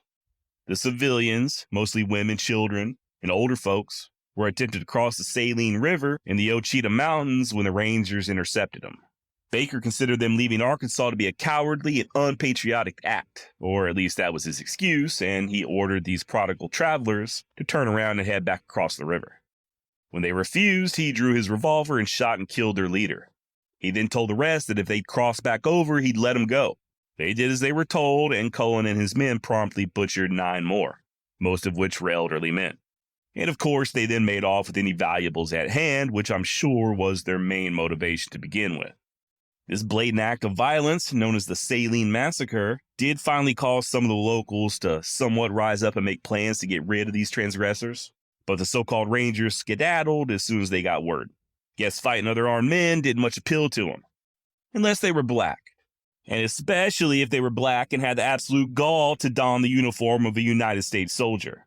Oh boy, that really got them worked up.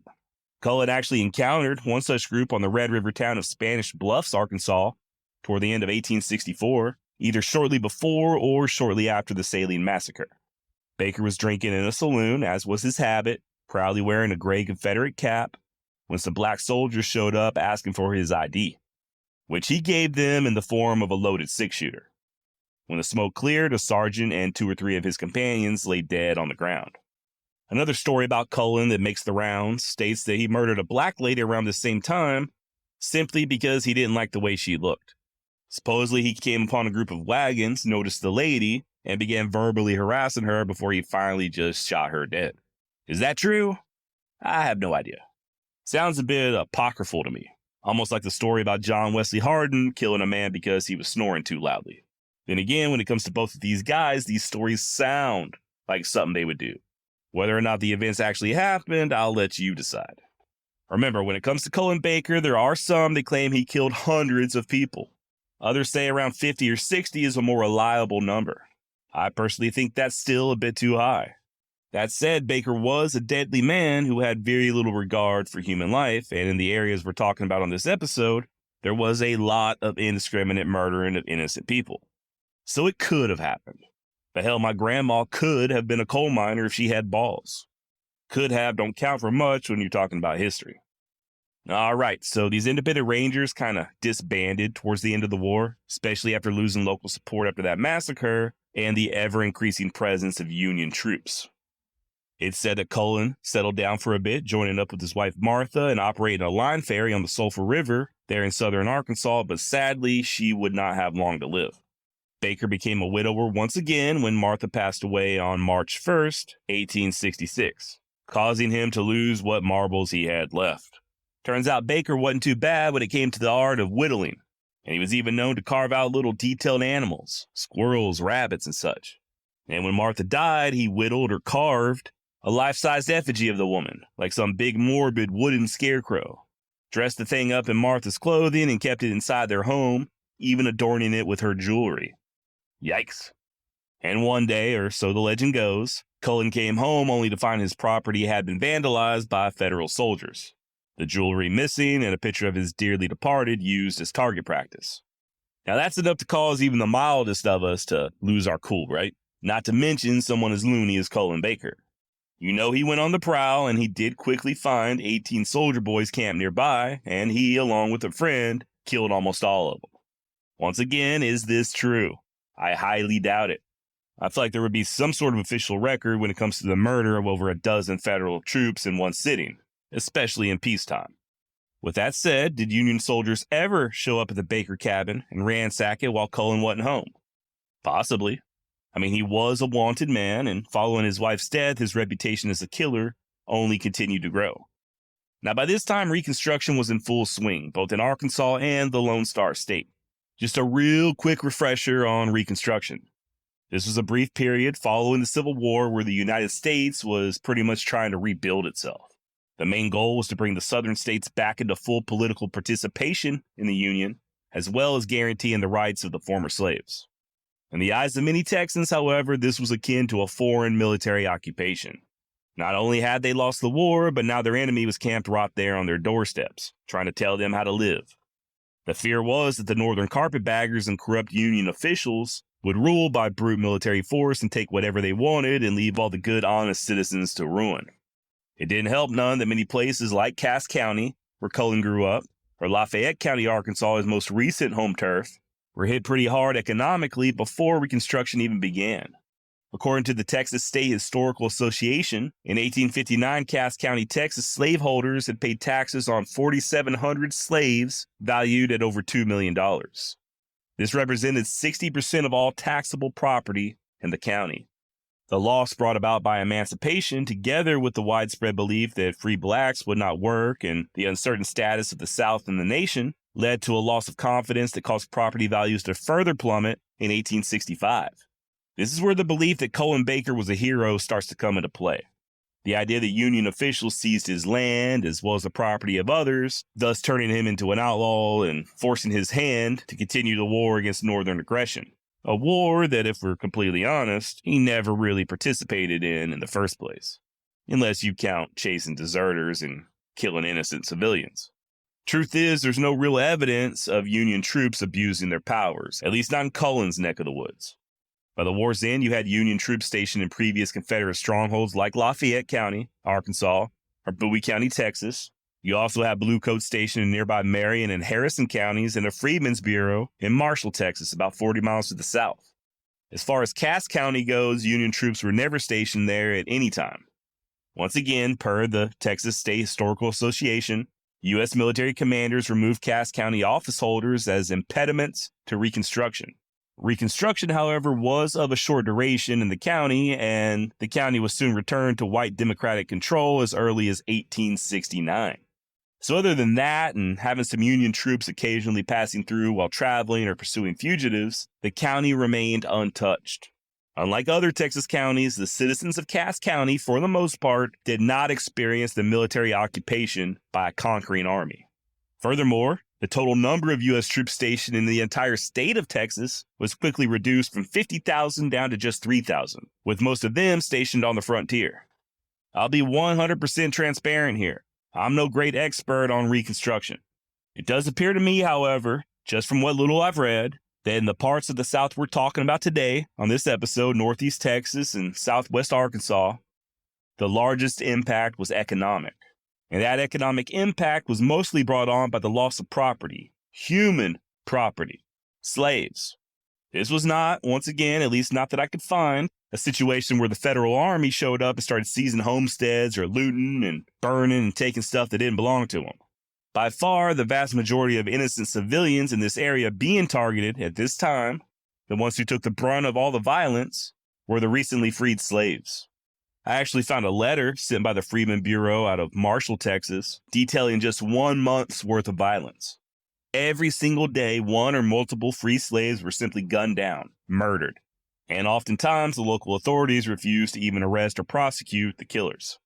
Freedmen's Bureau Inspector Colonel William H. Sinclair, upon inspecting Northeast Texas, said freed people and white Unionists were living in, quote, pandemonium itself, and that the conditions were deplorable. Blacks continued to work under conditions he said were worse than slavery, and he witnessed firsthand outlaws under indictment or wanted, guys like Baker, who just rode in and out of towns as they pleased. Big shout out, by the way, to Michael over at Texas History Lessons. I picked his brain a bit on Reconstruction here in Texas, and he sent me a wealth of information that I have yet to read all of. It's going to take me a while to do that. Speaking of Texas History Lessons, if you haven't done so and are hankering for some more Wild West content, check out his most recent episodes on the Second Battle of Adobe Walls. I know I touched on that briefly way back when I did my Quanah Parker episode, but Michael really hit it out of the park on this one, and his source material is straight from the point of view of the great Billy Dixon. Link in the show notes. All right, so given everything I just said about Reconstruction, why did Cullen Baker continue to fight? What was the great insult heaped upon him that gave him no other recourse but to resort to violent retribution against the evil United States military? I got no fucking clue. And I say he continued to fight, but what he really did was continue to kill. His hatred for the Union Army and everything they represented remained intact. Make no mistake, that was genuine. But he wasn't exactly out there waging no one-man war of resistance, nor was he simply trying to live a quiet, peaceful life. He would surround himself with like-minded cutthroats, kind of like in his independent ranger days, and begin committing various crimes, working out of the river bottoms there in southern Arkansas and northeast Texas. And just a quick aside, I know I keep saying southern Arkansas and northeast Texas. Unless you're familiar with the areas I'm talking about or you're staring at a map, it may sound like Baker is making all these long journeys all the way from Texas to Arkansas and back. That is not the case at all. Bloomburg, Texas, where Baker often frequented, was only 5 miles away from another one of his favorite haunts, Bright Star, Arkansas. Just wanted to point that out. He was literally right there on the border. Also, I think it's worth mentioning that this is not your classic Old West terrain. We're not talking about the high desert or wide open rolling prairies or even snow-capped mountains. That little corner of northeast Texas is heavily wooded, covered in thickets and swamps and river bottoms, and mosquitoes. Plenty of places in there to disappear or have someone disappeared. Its people can be clannish and prone to feuds, even nowadays, but that's just East Texas in general. A good portion of the border along the Sabine River was often referred to in those days and earlier as no man's land. And another area that Cullen would sometimes frequent to the west was sometimes called the Devil's Triangle. Imagine a line drawn from Grayson County in North Texas down to Navarro County, and then east to Cass County, and then back west to Grayson. That'll give you a rough triangle of about 13,000 square miles, where in addition to Cullen Baker, you had more outlaw gangs led by other ex-Confederates, men like Benjamin Bickerstaff and Bob Lee. To quote James Smallwood, Kenneth Howell, and Carol Taylor in the aptly named book The Devil's Triangle, quote, "During the war, those men, Cullen Baker, Bickerstaff, and Lee, lived with violence and destruction, and they brought that violence and destruction to northeast Texas when they returned home. They refused to accept the judgment of war. They caused death and chaos wherever they went.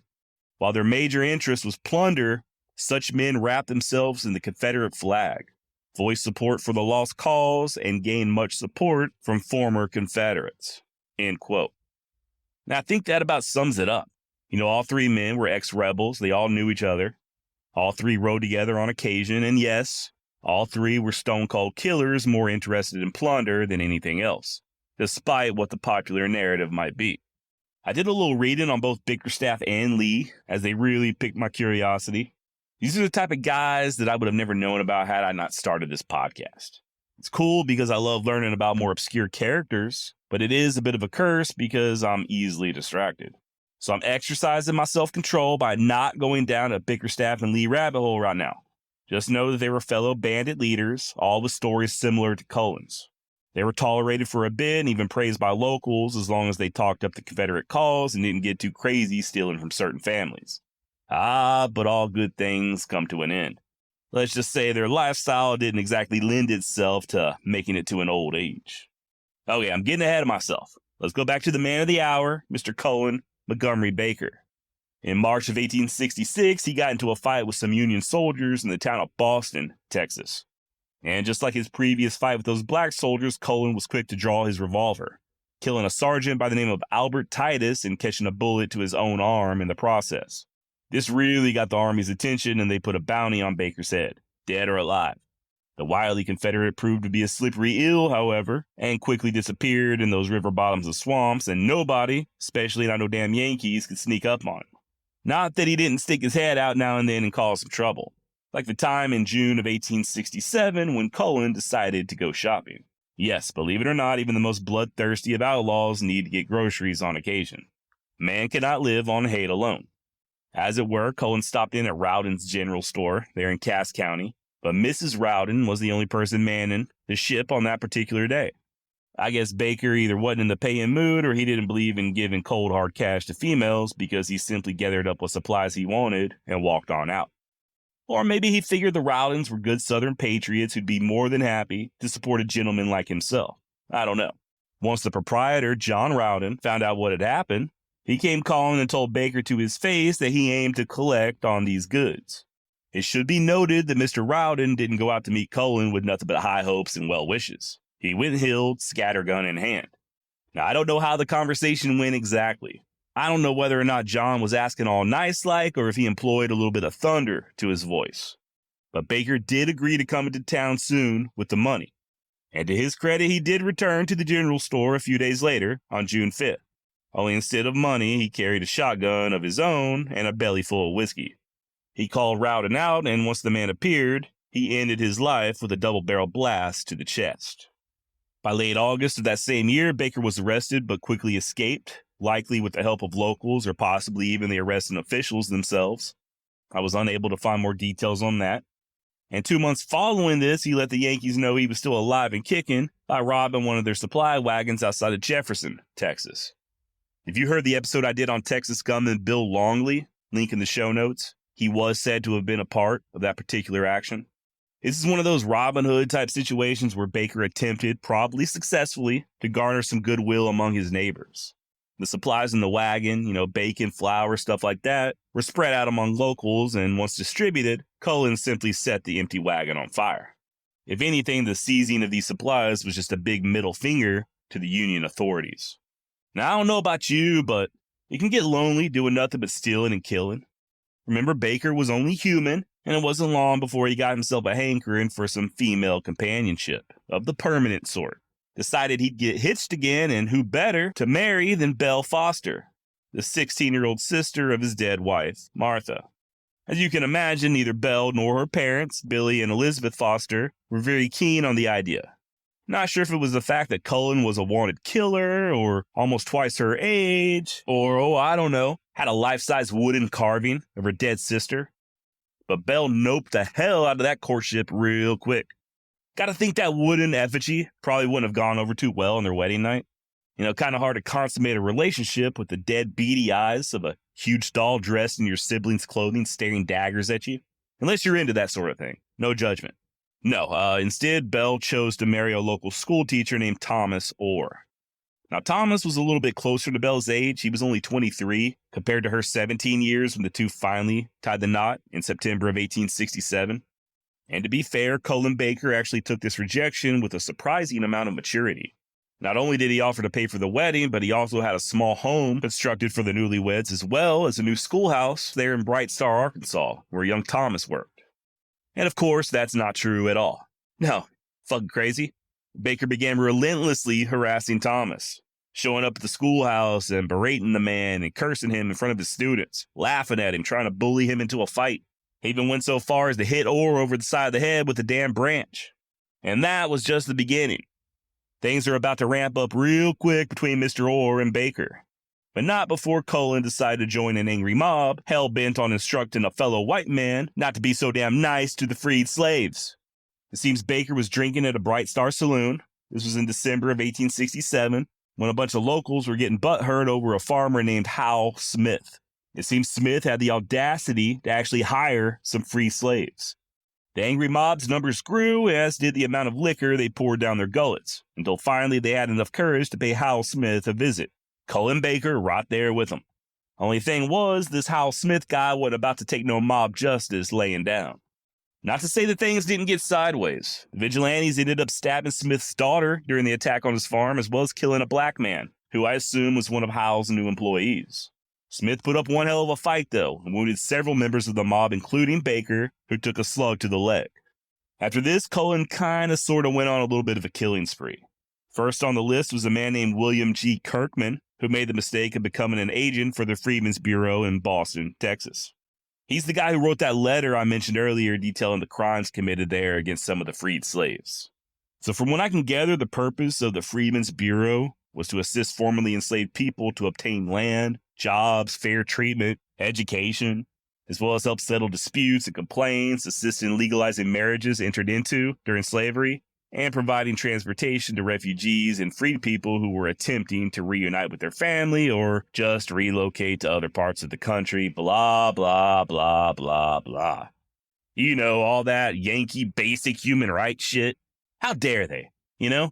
You mean to tell me that the damn carpetbaggers just decided to come waltzing down to Texas with these big ideas of freedom and equal rights? Cullen Baker and his people were just supposed to be like, oh, okay. I don't think so, buddy. Long story short, Cullen came riding into town and just flat out gunned Kirkman down. The Bureau official was said to have gotten off one shot before he was riddled by 16 separate shotgun and pistol balls. 2 days later, Baker murdered a couple of freedmen. No details nor motive known, other than the obvious. And next on the kill list was a guy named John Salmons. The gang Baker was running with, he was basically co-leading it with another bad man named Lee Rames. Rames had a brother named Seth, also an outlaw who went and got himself killed by the aforementioned John Salmons guy. Needless to say, Cullen and the boys snuffed out his lights as soon as they found him. Then they went after another guy named George Barron, who at some point had helped a posse search for Baker. One after another, the bodies began piling up. Back in Arkansas, Cullen was recognized by Union authorities when boarding a ferry. At first, he tried using an alias, but when that didn't work, he simply jerked iron and began firing.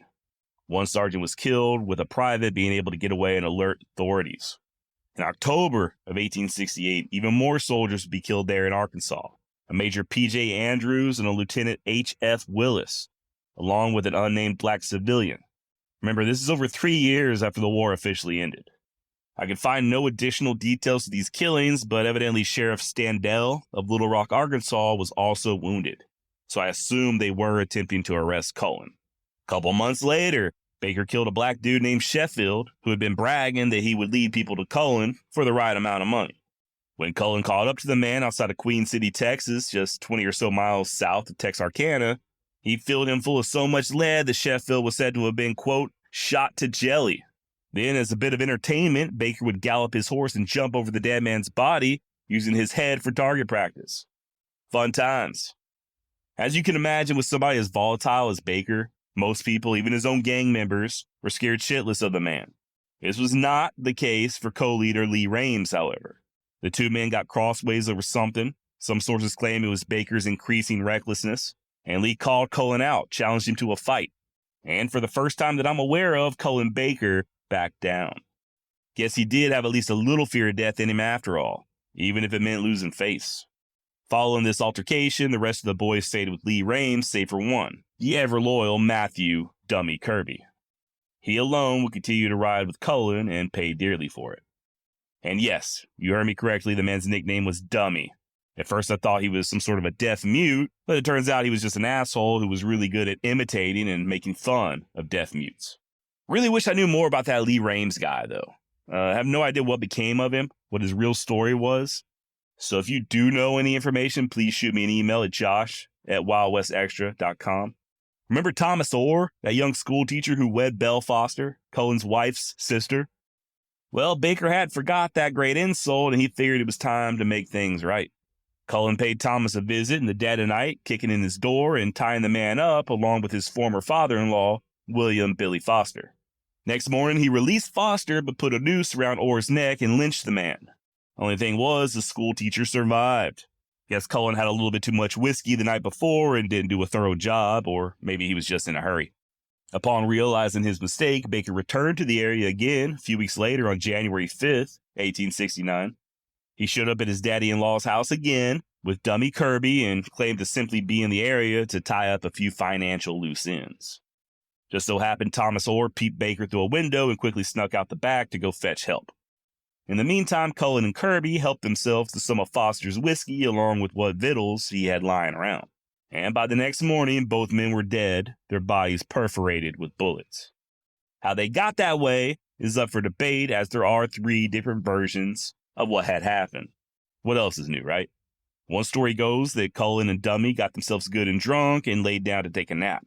Thomas Orr arrived with a couple other guys, and the three just unloaded their weapons into the sleeping outlaws. The end. Another version has William Foster taking part in the killing by lacing all that whiskey and food Baker was consuming with strychnine. And it was the poison that actually did the job.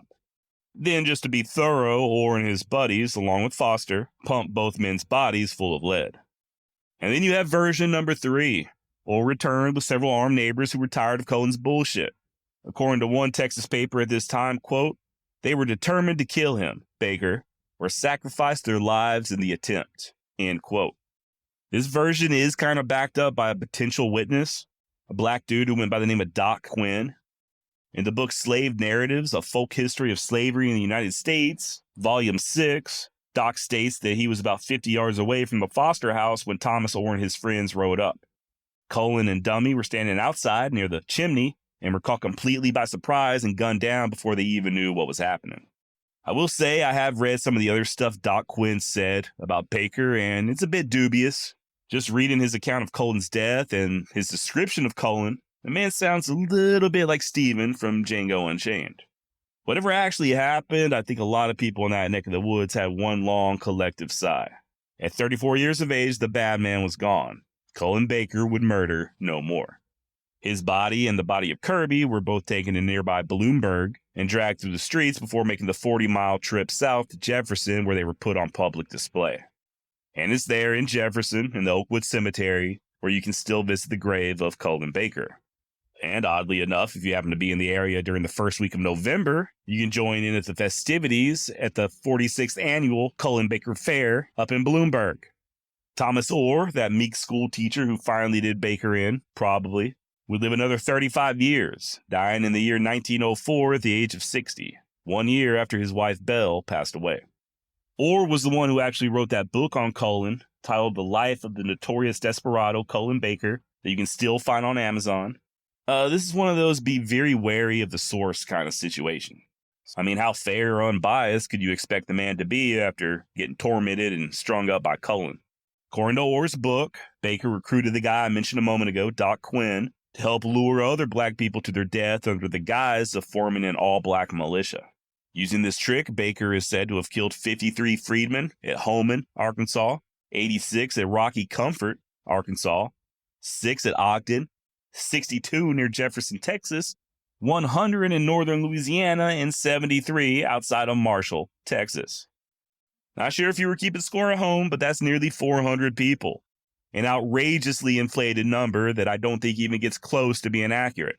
Do I believe Cullen likely murdered some freedmen in such a fashion, luring them to their deaths? Sure, just not no 400. I don't buy that he killed hundreds of men, period, black or white. He certainly killed his fair share. That's not up for debate, and I wouldn't be surprised if it was more than a couple of dozen. That's killings directly by his hand or the hands of men that he led. But hundreds? There's just very few people in history who ever racked up that kind of body count, even in wartime. When it comes to Cullen Baker, he's one of those you either love him or you hate him kind of guys.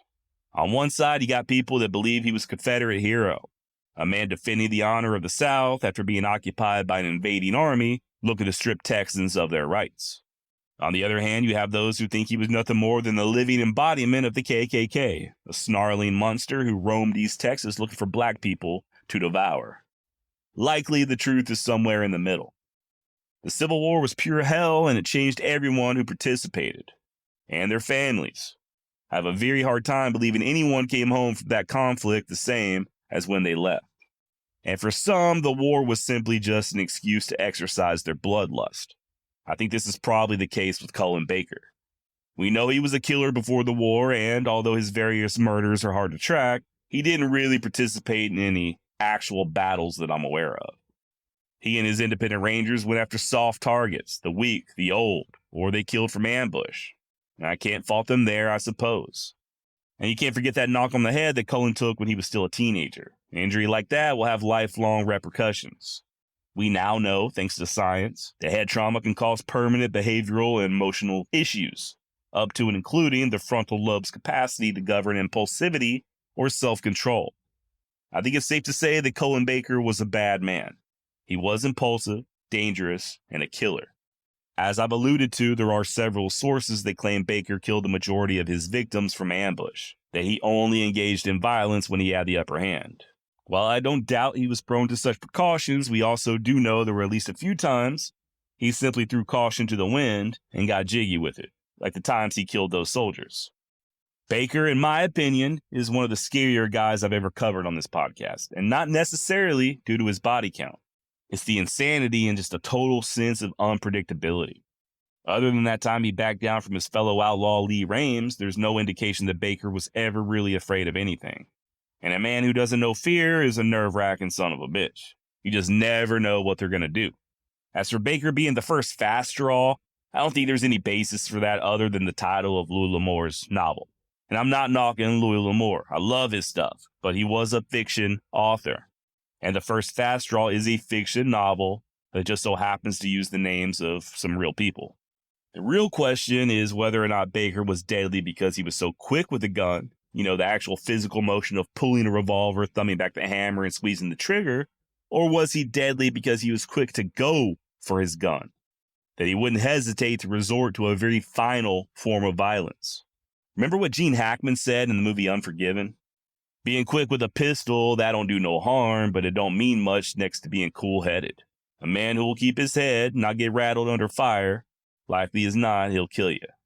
And then that dime novelist asks, but if the other feller is quicker and he fires first, Hackman cuts him off, then he'll be hurrying and he'll miss.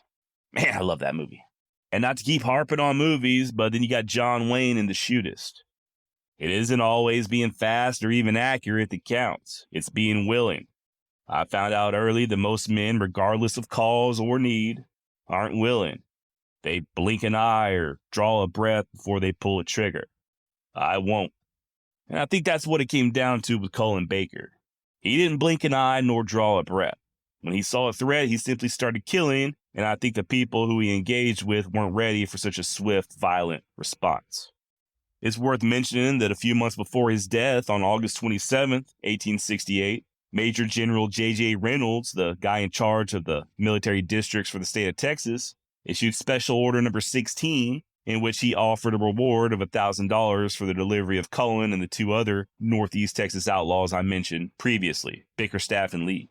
Obviously, Baker would only last another 4 months and some change. Bickerstaff was next, meeting his end 3 months later in April of '69 when he rode into the town of Alvarado, Texas, looking to cause trouble. The townspeople rose up and blasted the man straight to hell. Bob Lee quickly followed, May of '69. He was balls deep in the Lee-Peacock feud and the only one of the three to die at the hands of the U.S. military. I definitely want to cover this Lee-Peacock feud more in the future. There's still lots more to be said about both Lee and Bickerstaff, just not today. Okay, well, I guess that's about all I've got on Cullen Montgomery Baker. What do you think? Did I get it right, or am I just falling victim to revisionist history? I'll tell you this much, the older I get, the less and less patience I have for the so-called lost cause doctrine. As a Texan born and raised, as someone whose direct ancestors fought for the Confederate States of America, why sugarcoat it? Things weren't great. You know, the South lost the war, and bad things did happen. That doesn't mean that the people living in the South are bad. That doesn't mean that your great-great-great-grandma was a mean old lady. It simply means that bad things happened, and it's okay to acknowledge the bad right along with the good. Yeehaw! The news of Annie Oakley's arrest took the country by storm, and rightfully so. I mean, she was America's original sweetheart. Little Miss Sure Shot, the diminutive darling of the Wild West show who performed in front of nobility and the common folk alike, who once personally entertained the Queen of England, now reduced to petty thievery on the dirty streets of the Windy City. Steals to secure cocaine, read the brazen headline printed in the August 11th, 1903 edition of the Chicago American, a copy that was quickly picked up and spread across the nation like wildfire. It was almost too much to believe, especially for a Mrs. Phoebe Ann Butler of Nutley, New Jersey, as her sharp eye scanned the tell-all print in astonished incredulousness. The article alleged that the great Annie Oakley stole the trousers, or breeches as they're called here in my neck of the woods, from a man in order to obtain money to feed her addiction. It even quoted the famous lady herself pleading with the judge to have pity on her, a supplication that fell on deaf ears as he not only fined the sharpshooter $45, but also threw her behind bars. explaining that a good long stay in the clink might just do her some good. And if that's not enough, the write-up even went on to disparage Miss Oakley's diminished physical attributes, stating that despite being just 28 years of age, she appeared closer to 40, her once striking appearance completely ravaged by drug abuse. At this point, Mrs. Butler of Nutley, New Jersey, loyal wife of Frank, had read enough. The next day, she boldly marched into the offices of the Baltimore Sun, lawyer in tow, demanding a retraction. A demand that was readily met, seeing as how Mrs. Butler had quite the convincing story. You see, she knew for a fact that Annie Oakley weren't no dope fiend, and she knew that Annie wasn't in Chicago at the time of the alleged crime or arrest. Matter of fact, she knew exactly where the famous trick shot was on the night in question. She was right there in Baltimore attending a meet and greet at a local country club. Mrs. Butler knew this because, well, if you haven't already figured it out, she was the real Annie Oakley. The whole thing had been a big mix-up coupled with shoddy reporting. While it's true, a lady of the night had been arrested in Chicago and she had given her name as Annie, A-N-Y, Oakley, that's about as far as the likeness went. The accused was actually a burlesque dancer by the name of Maud Fontanella. And while she may have been a haggard appearing 27 years old, as the newspapers reported, the real Annie Oakley was already 43. And she was spoiling for a fight. But let's just back up a bit. Born Phoebe Ann Moses, the just 5-foot-tall Oakley proved to be quite the marksman, or markswoman, at a very early age, a skill that eventually earned her a spot in Buffalo Bill Cody's famous Wild West show. And the Wild West show, by the way, was sort of an open-air variety production, depicting and often featuring real-life figures from the Old West. Imagine an arena, and instead of monster trucks or athletes, you've got mounted warriors and old army scouts putting on mock battles and hunts. You also had exhibition acts like Oakley showing off her sharpshooting abilities. This gig soon found Annie touring not only all over the United States, but across the pond to Europe as well, displaying her prowess with a firearm to UK's Queen Victoria, Italy's King Umberto, the German Kaiser Wilhelm II, and even the President of France, whose name I'm not able to pronounce. Considered by some to be the first female superstar from the United States, Annie Oakley was known and loved by all, and her marksmanship was second to none. We're talking about a lady who could hit targets while standing on the back of a galloping horse. She could shoot the flame out of a candle, the cigarette from between a man's lips, hit the middle of an ace of spades over her shoulder, and was even known to take a run and jump off a table and blast 4 targets out of the air before any of them could hit the ground. There's no two ways about it, that's some spectacular shooting. And to be perfectly honest, Annie Oakley never even got close to piquing my curiosity. At least not until very recently. Usually here on the Wild West Extravaganza, we discuss real people and events from the Old West era. Gunfighters, outlaws, lawmen, Native Americans, frontiersmen. You get the picture. And while Annie is often associated with the so-called Wild West, she wasn't really a participant. Truth be told, Annie never even made her way west of the Mississippi until later in her career. She was simply an entertainer, albeit an extremely talented entertainer. But here's the thing. While it's true that Annie Oakley was no gunfighter or lady bandit or whatever other title might excite the imagination, she did possess many of the qualities that we often associate with the Old West. That toughness, that determination, the inner strength, and the battle scars. Oh yes, Annie had scars. Some were visible and others weren't, at least not to the naked eye. But these scars had her as battle-ready as any warrior who ever strung a bow. And when that Chicago paper decided to run that erroneous article and drag her good name through the mud, they unwittingly awoke a giant of a woman, a scrappy little fighter who wasn't about to take this beating lying down. All right, enough with the preamble. Let's take a look at what made Annie Oakley such a formidable force and why I consider her to still be an inspiration to this day.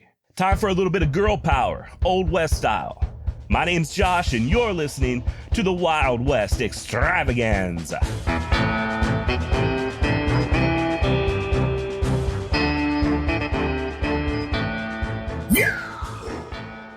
William Randolph Hearst.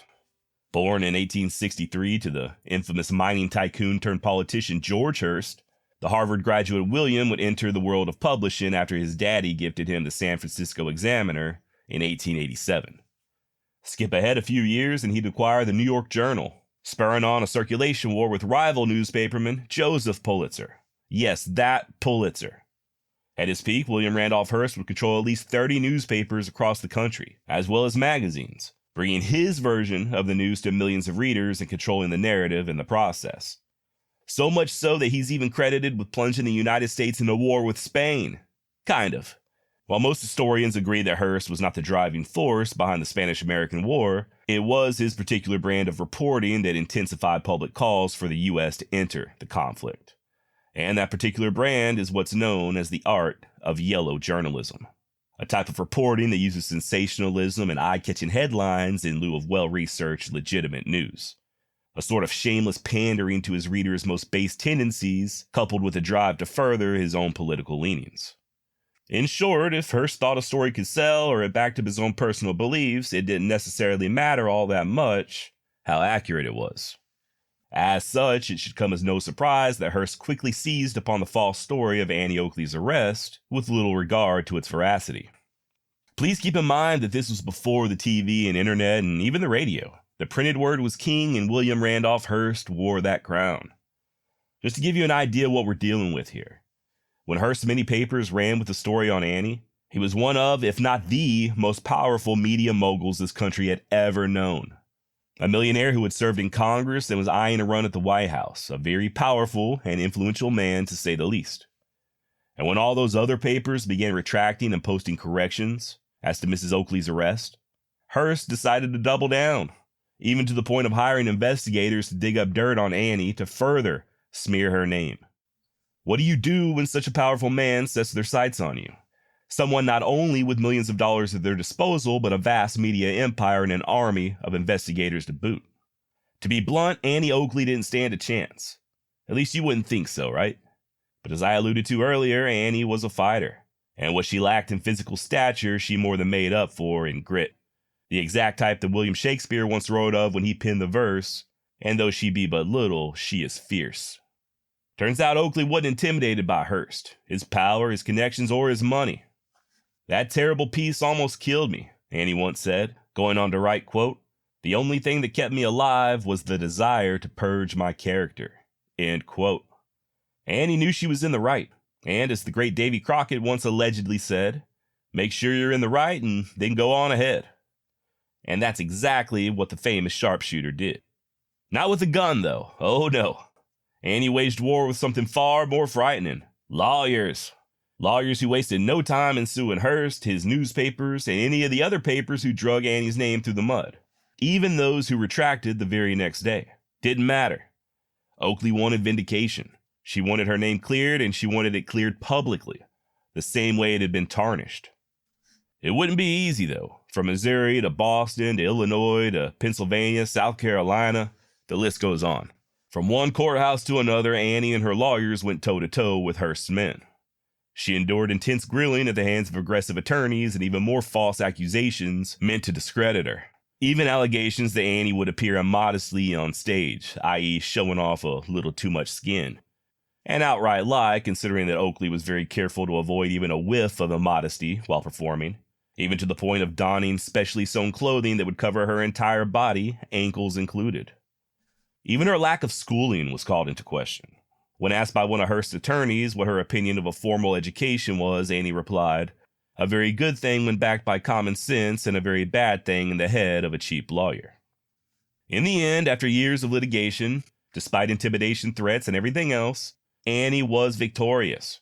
She won 54 out of 55 cases, taking William Randolph Hearst for $27,500. About $800,000 in today's money. Not really all that much, especially considering his net worth, adjusted for inflation, would be around $30 billion. And especially considering how in the end, Annie came out at a loss, spending all of Hearst's money and some of her own on all them lawyers. But this wasn't about money, not really. Nothing worth fighting for ever is, right? I'll never forget something my father once told me. He said, "Son, get your head out of your ass."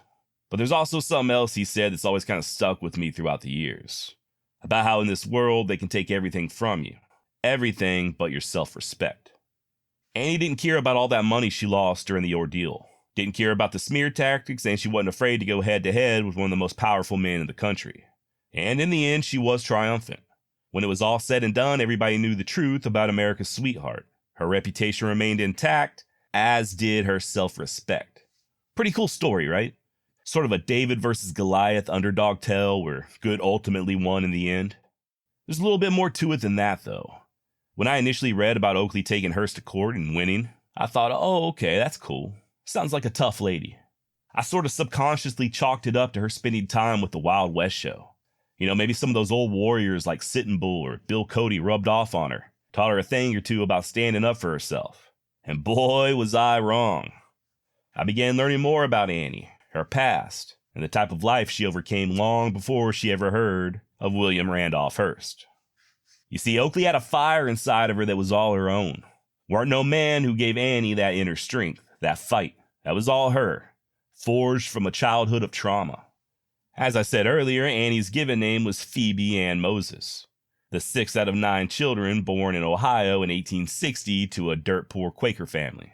Tragically, 2 of her siblings would not live to adulthood, making Annie 5th out of 7. Times were hard, and they only got harder when Annie's father died when she was just 5 years old. Came down with hypothermia after getting stuck in a blizzard, and by the time he got home, it was just too late. The widow Moses married again, and that husband passed away as well, leaving the family in dire straits. It was also around this time that Annie's older sister succumbed to tuberculosis, and her mother was forced to sell the family milk cow just to see her buried. Golly. With so many children to feed, rather than see them all starve, Annie's mother placed her then 9-year-old daughter into the Drake County Infirmary. Now, this infirmary, also called a poorhouse, was there to supposedly take care of the destitute, orphans, the mentally ill, and the elderly. It was at the infirmary that young Oakley was quote-unquote bound out to various families, one of which she would later describe as wolves. Over the next 2 years, Annie was beaten, locked in closets, used as sort of an indentured servant, and, according to at least one researcher, likely sexually abused.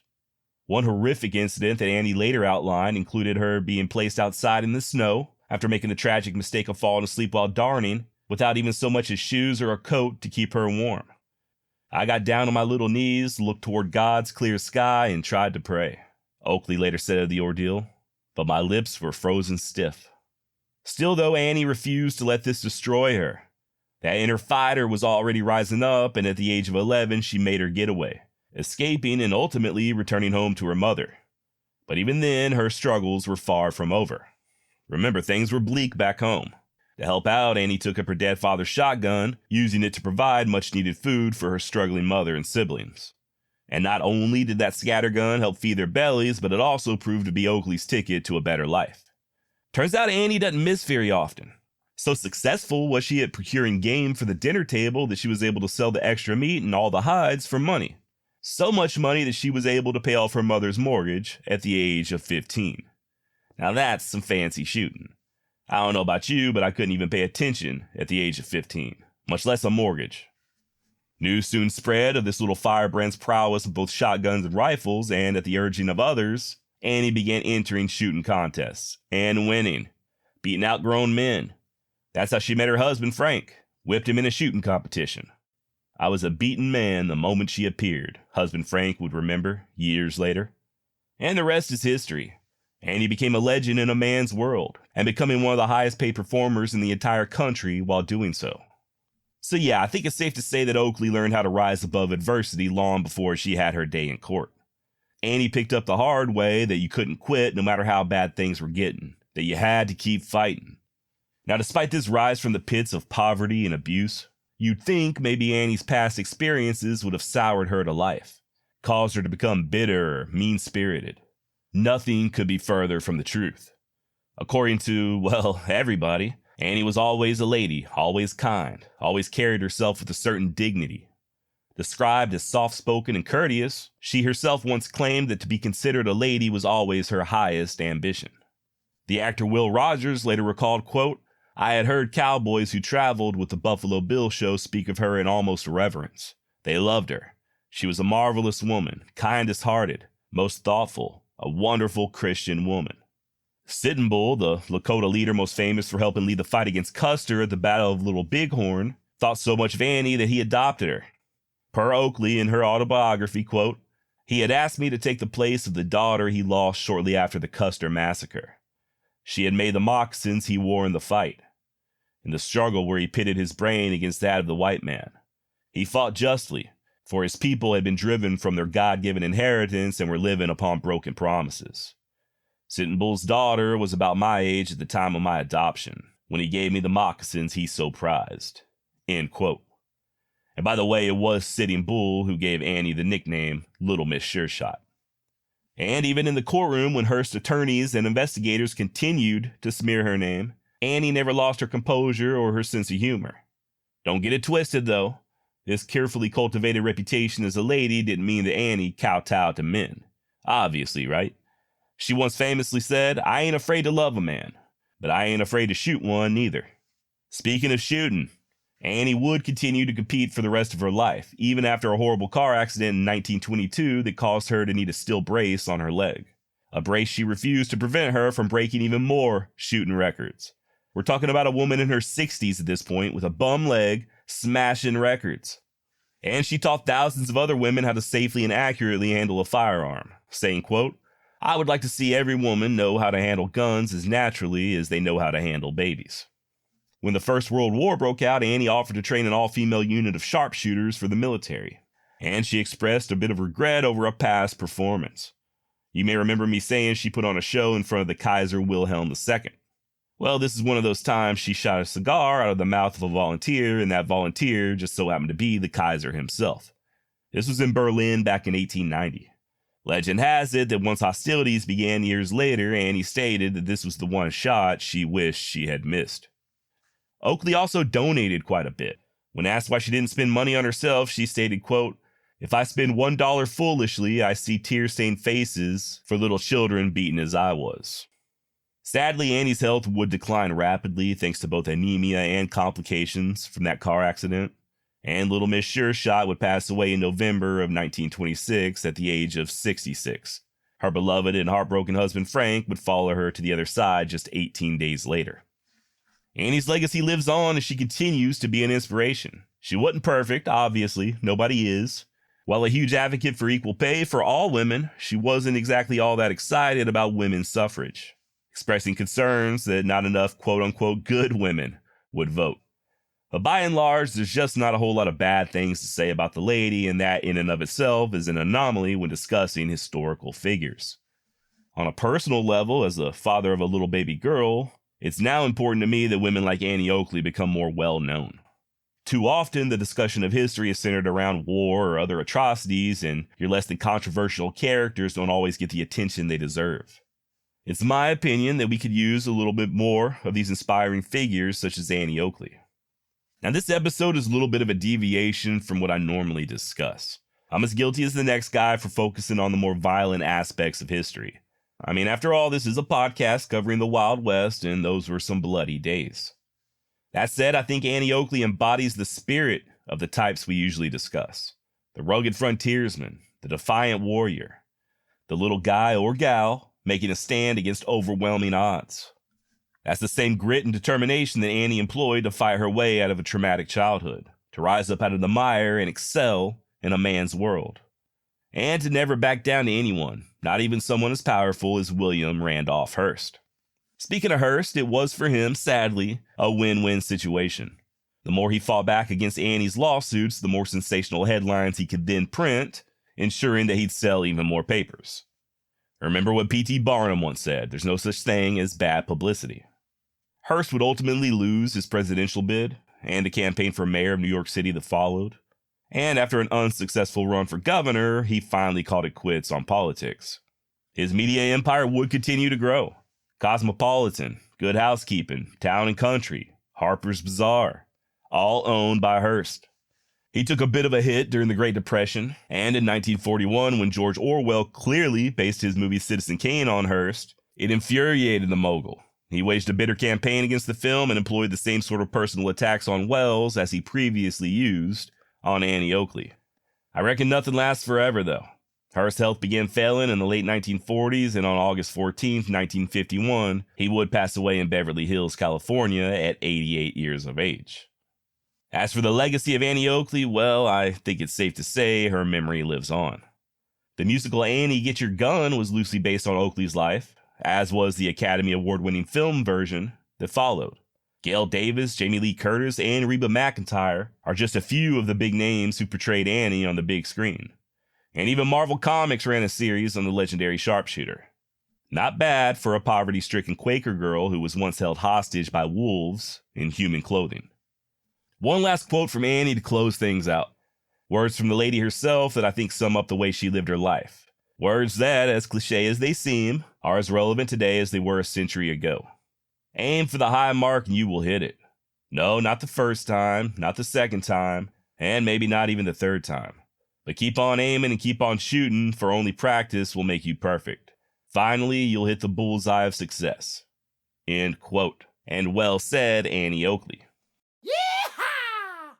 Apparently, at some point, Billy got hungry. He removed his hat, vest, and boots, and made his way over to Maxwell's with a butcher knife in one hand and his pistol in the other, cutting off a slab of meat from a fresh yearling. Meanwhile, Garrett, Poe, and McKinney had snuck their way around and also approached the Maxwell house. Garrett entered alone, hoping to speak with Pete as he left the other two deputies on the porch.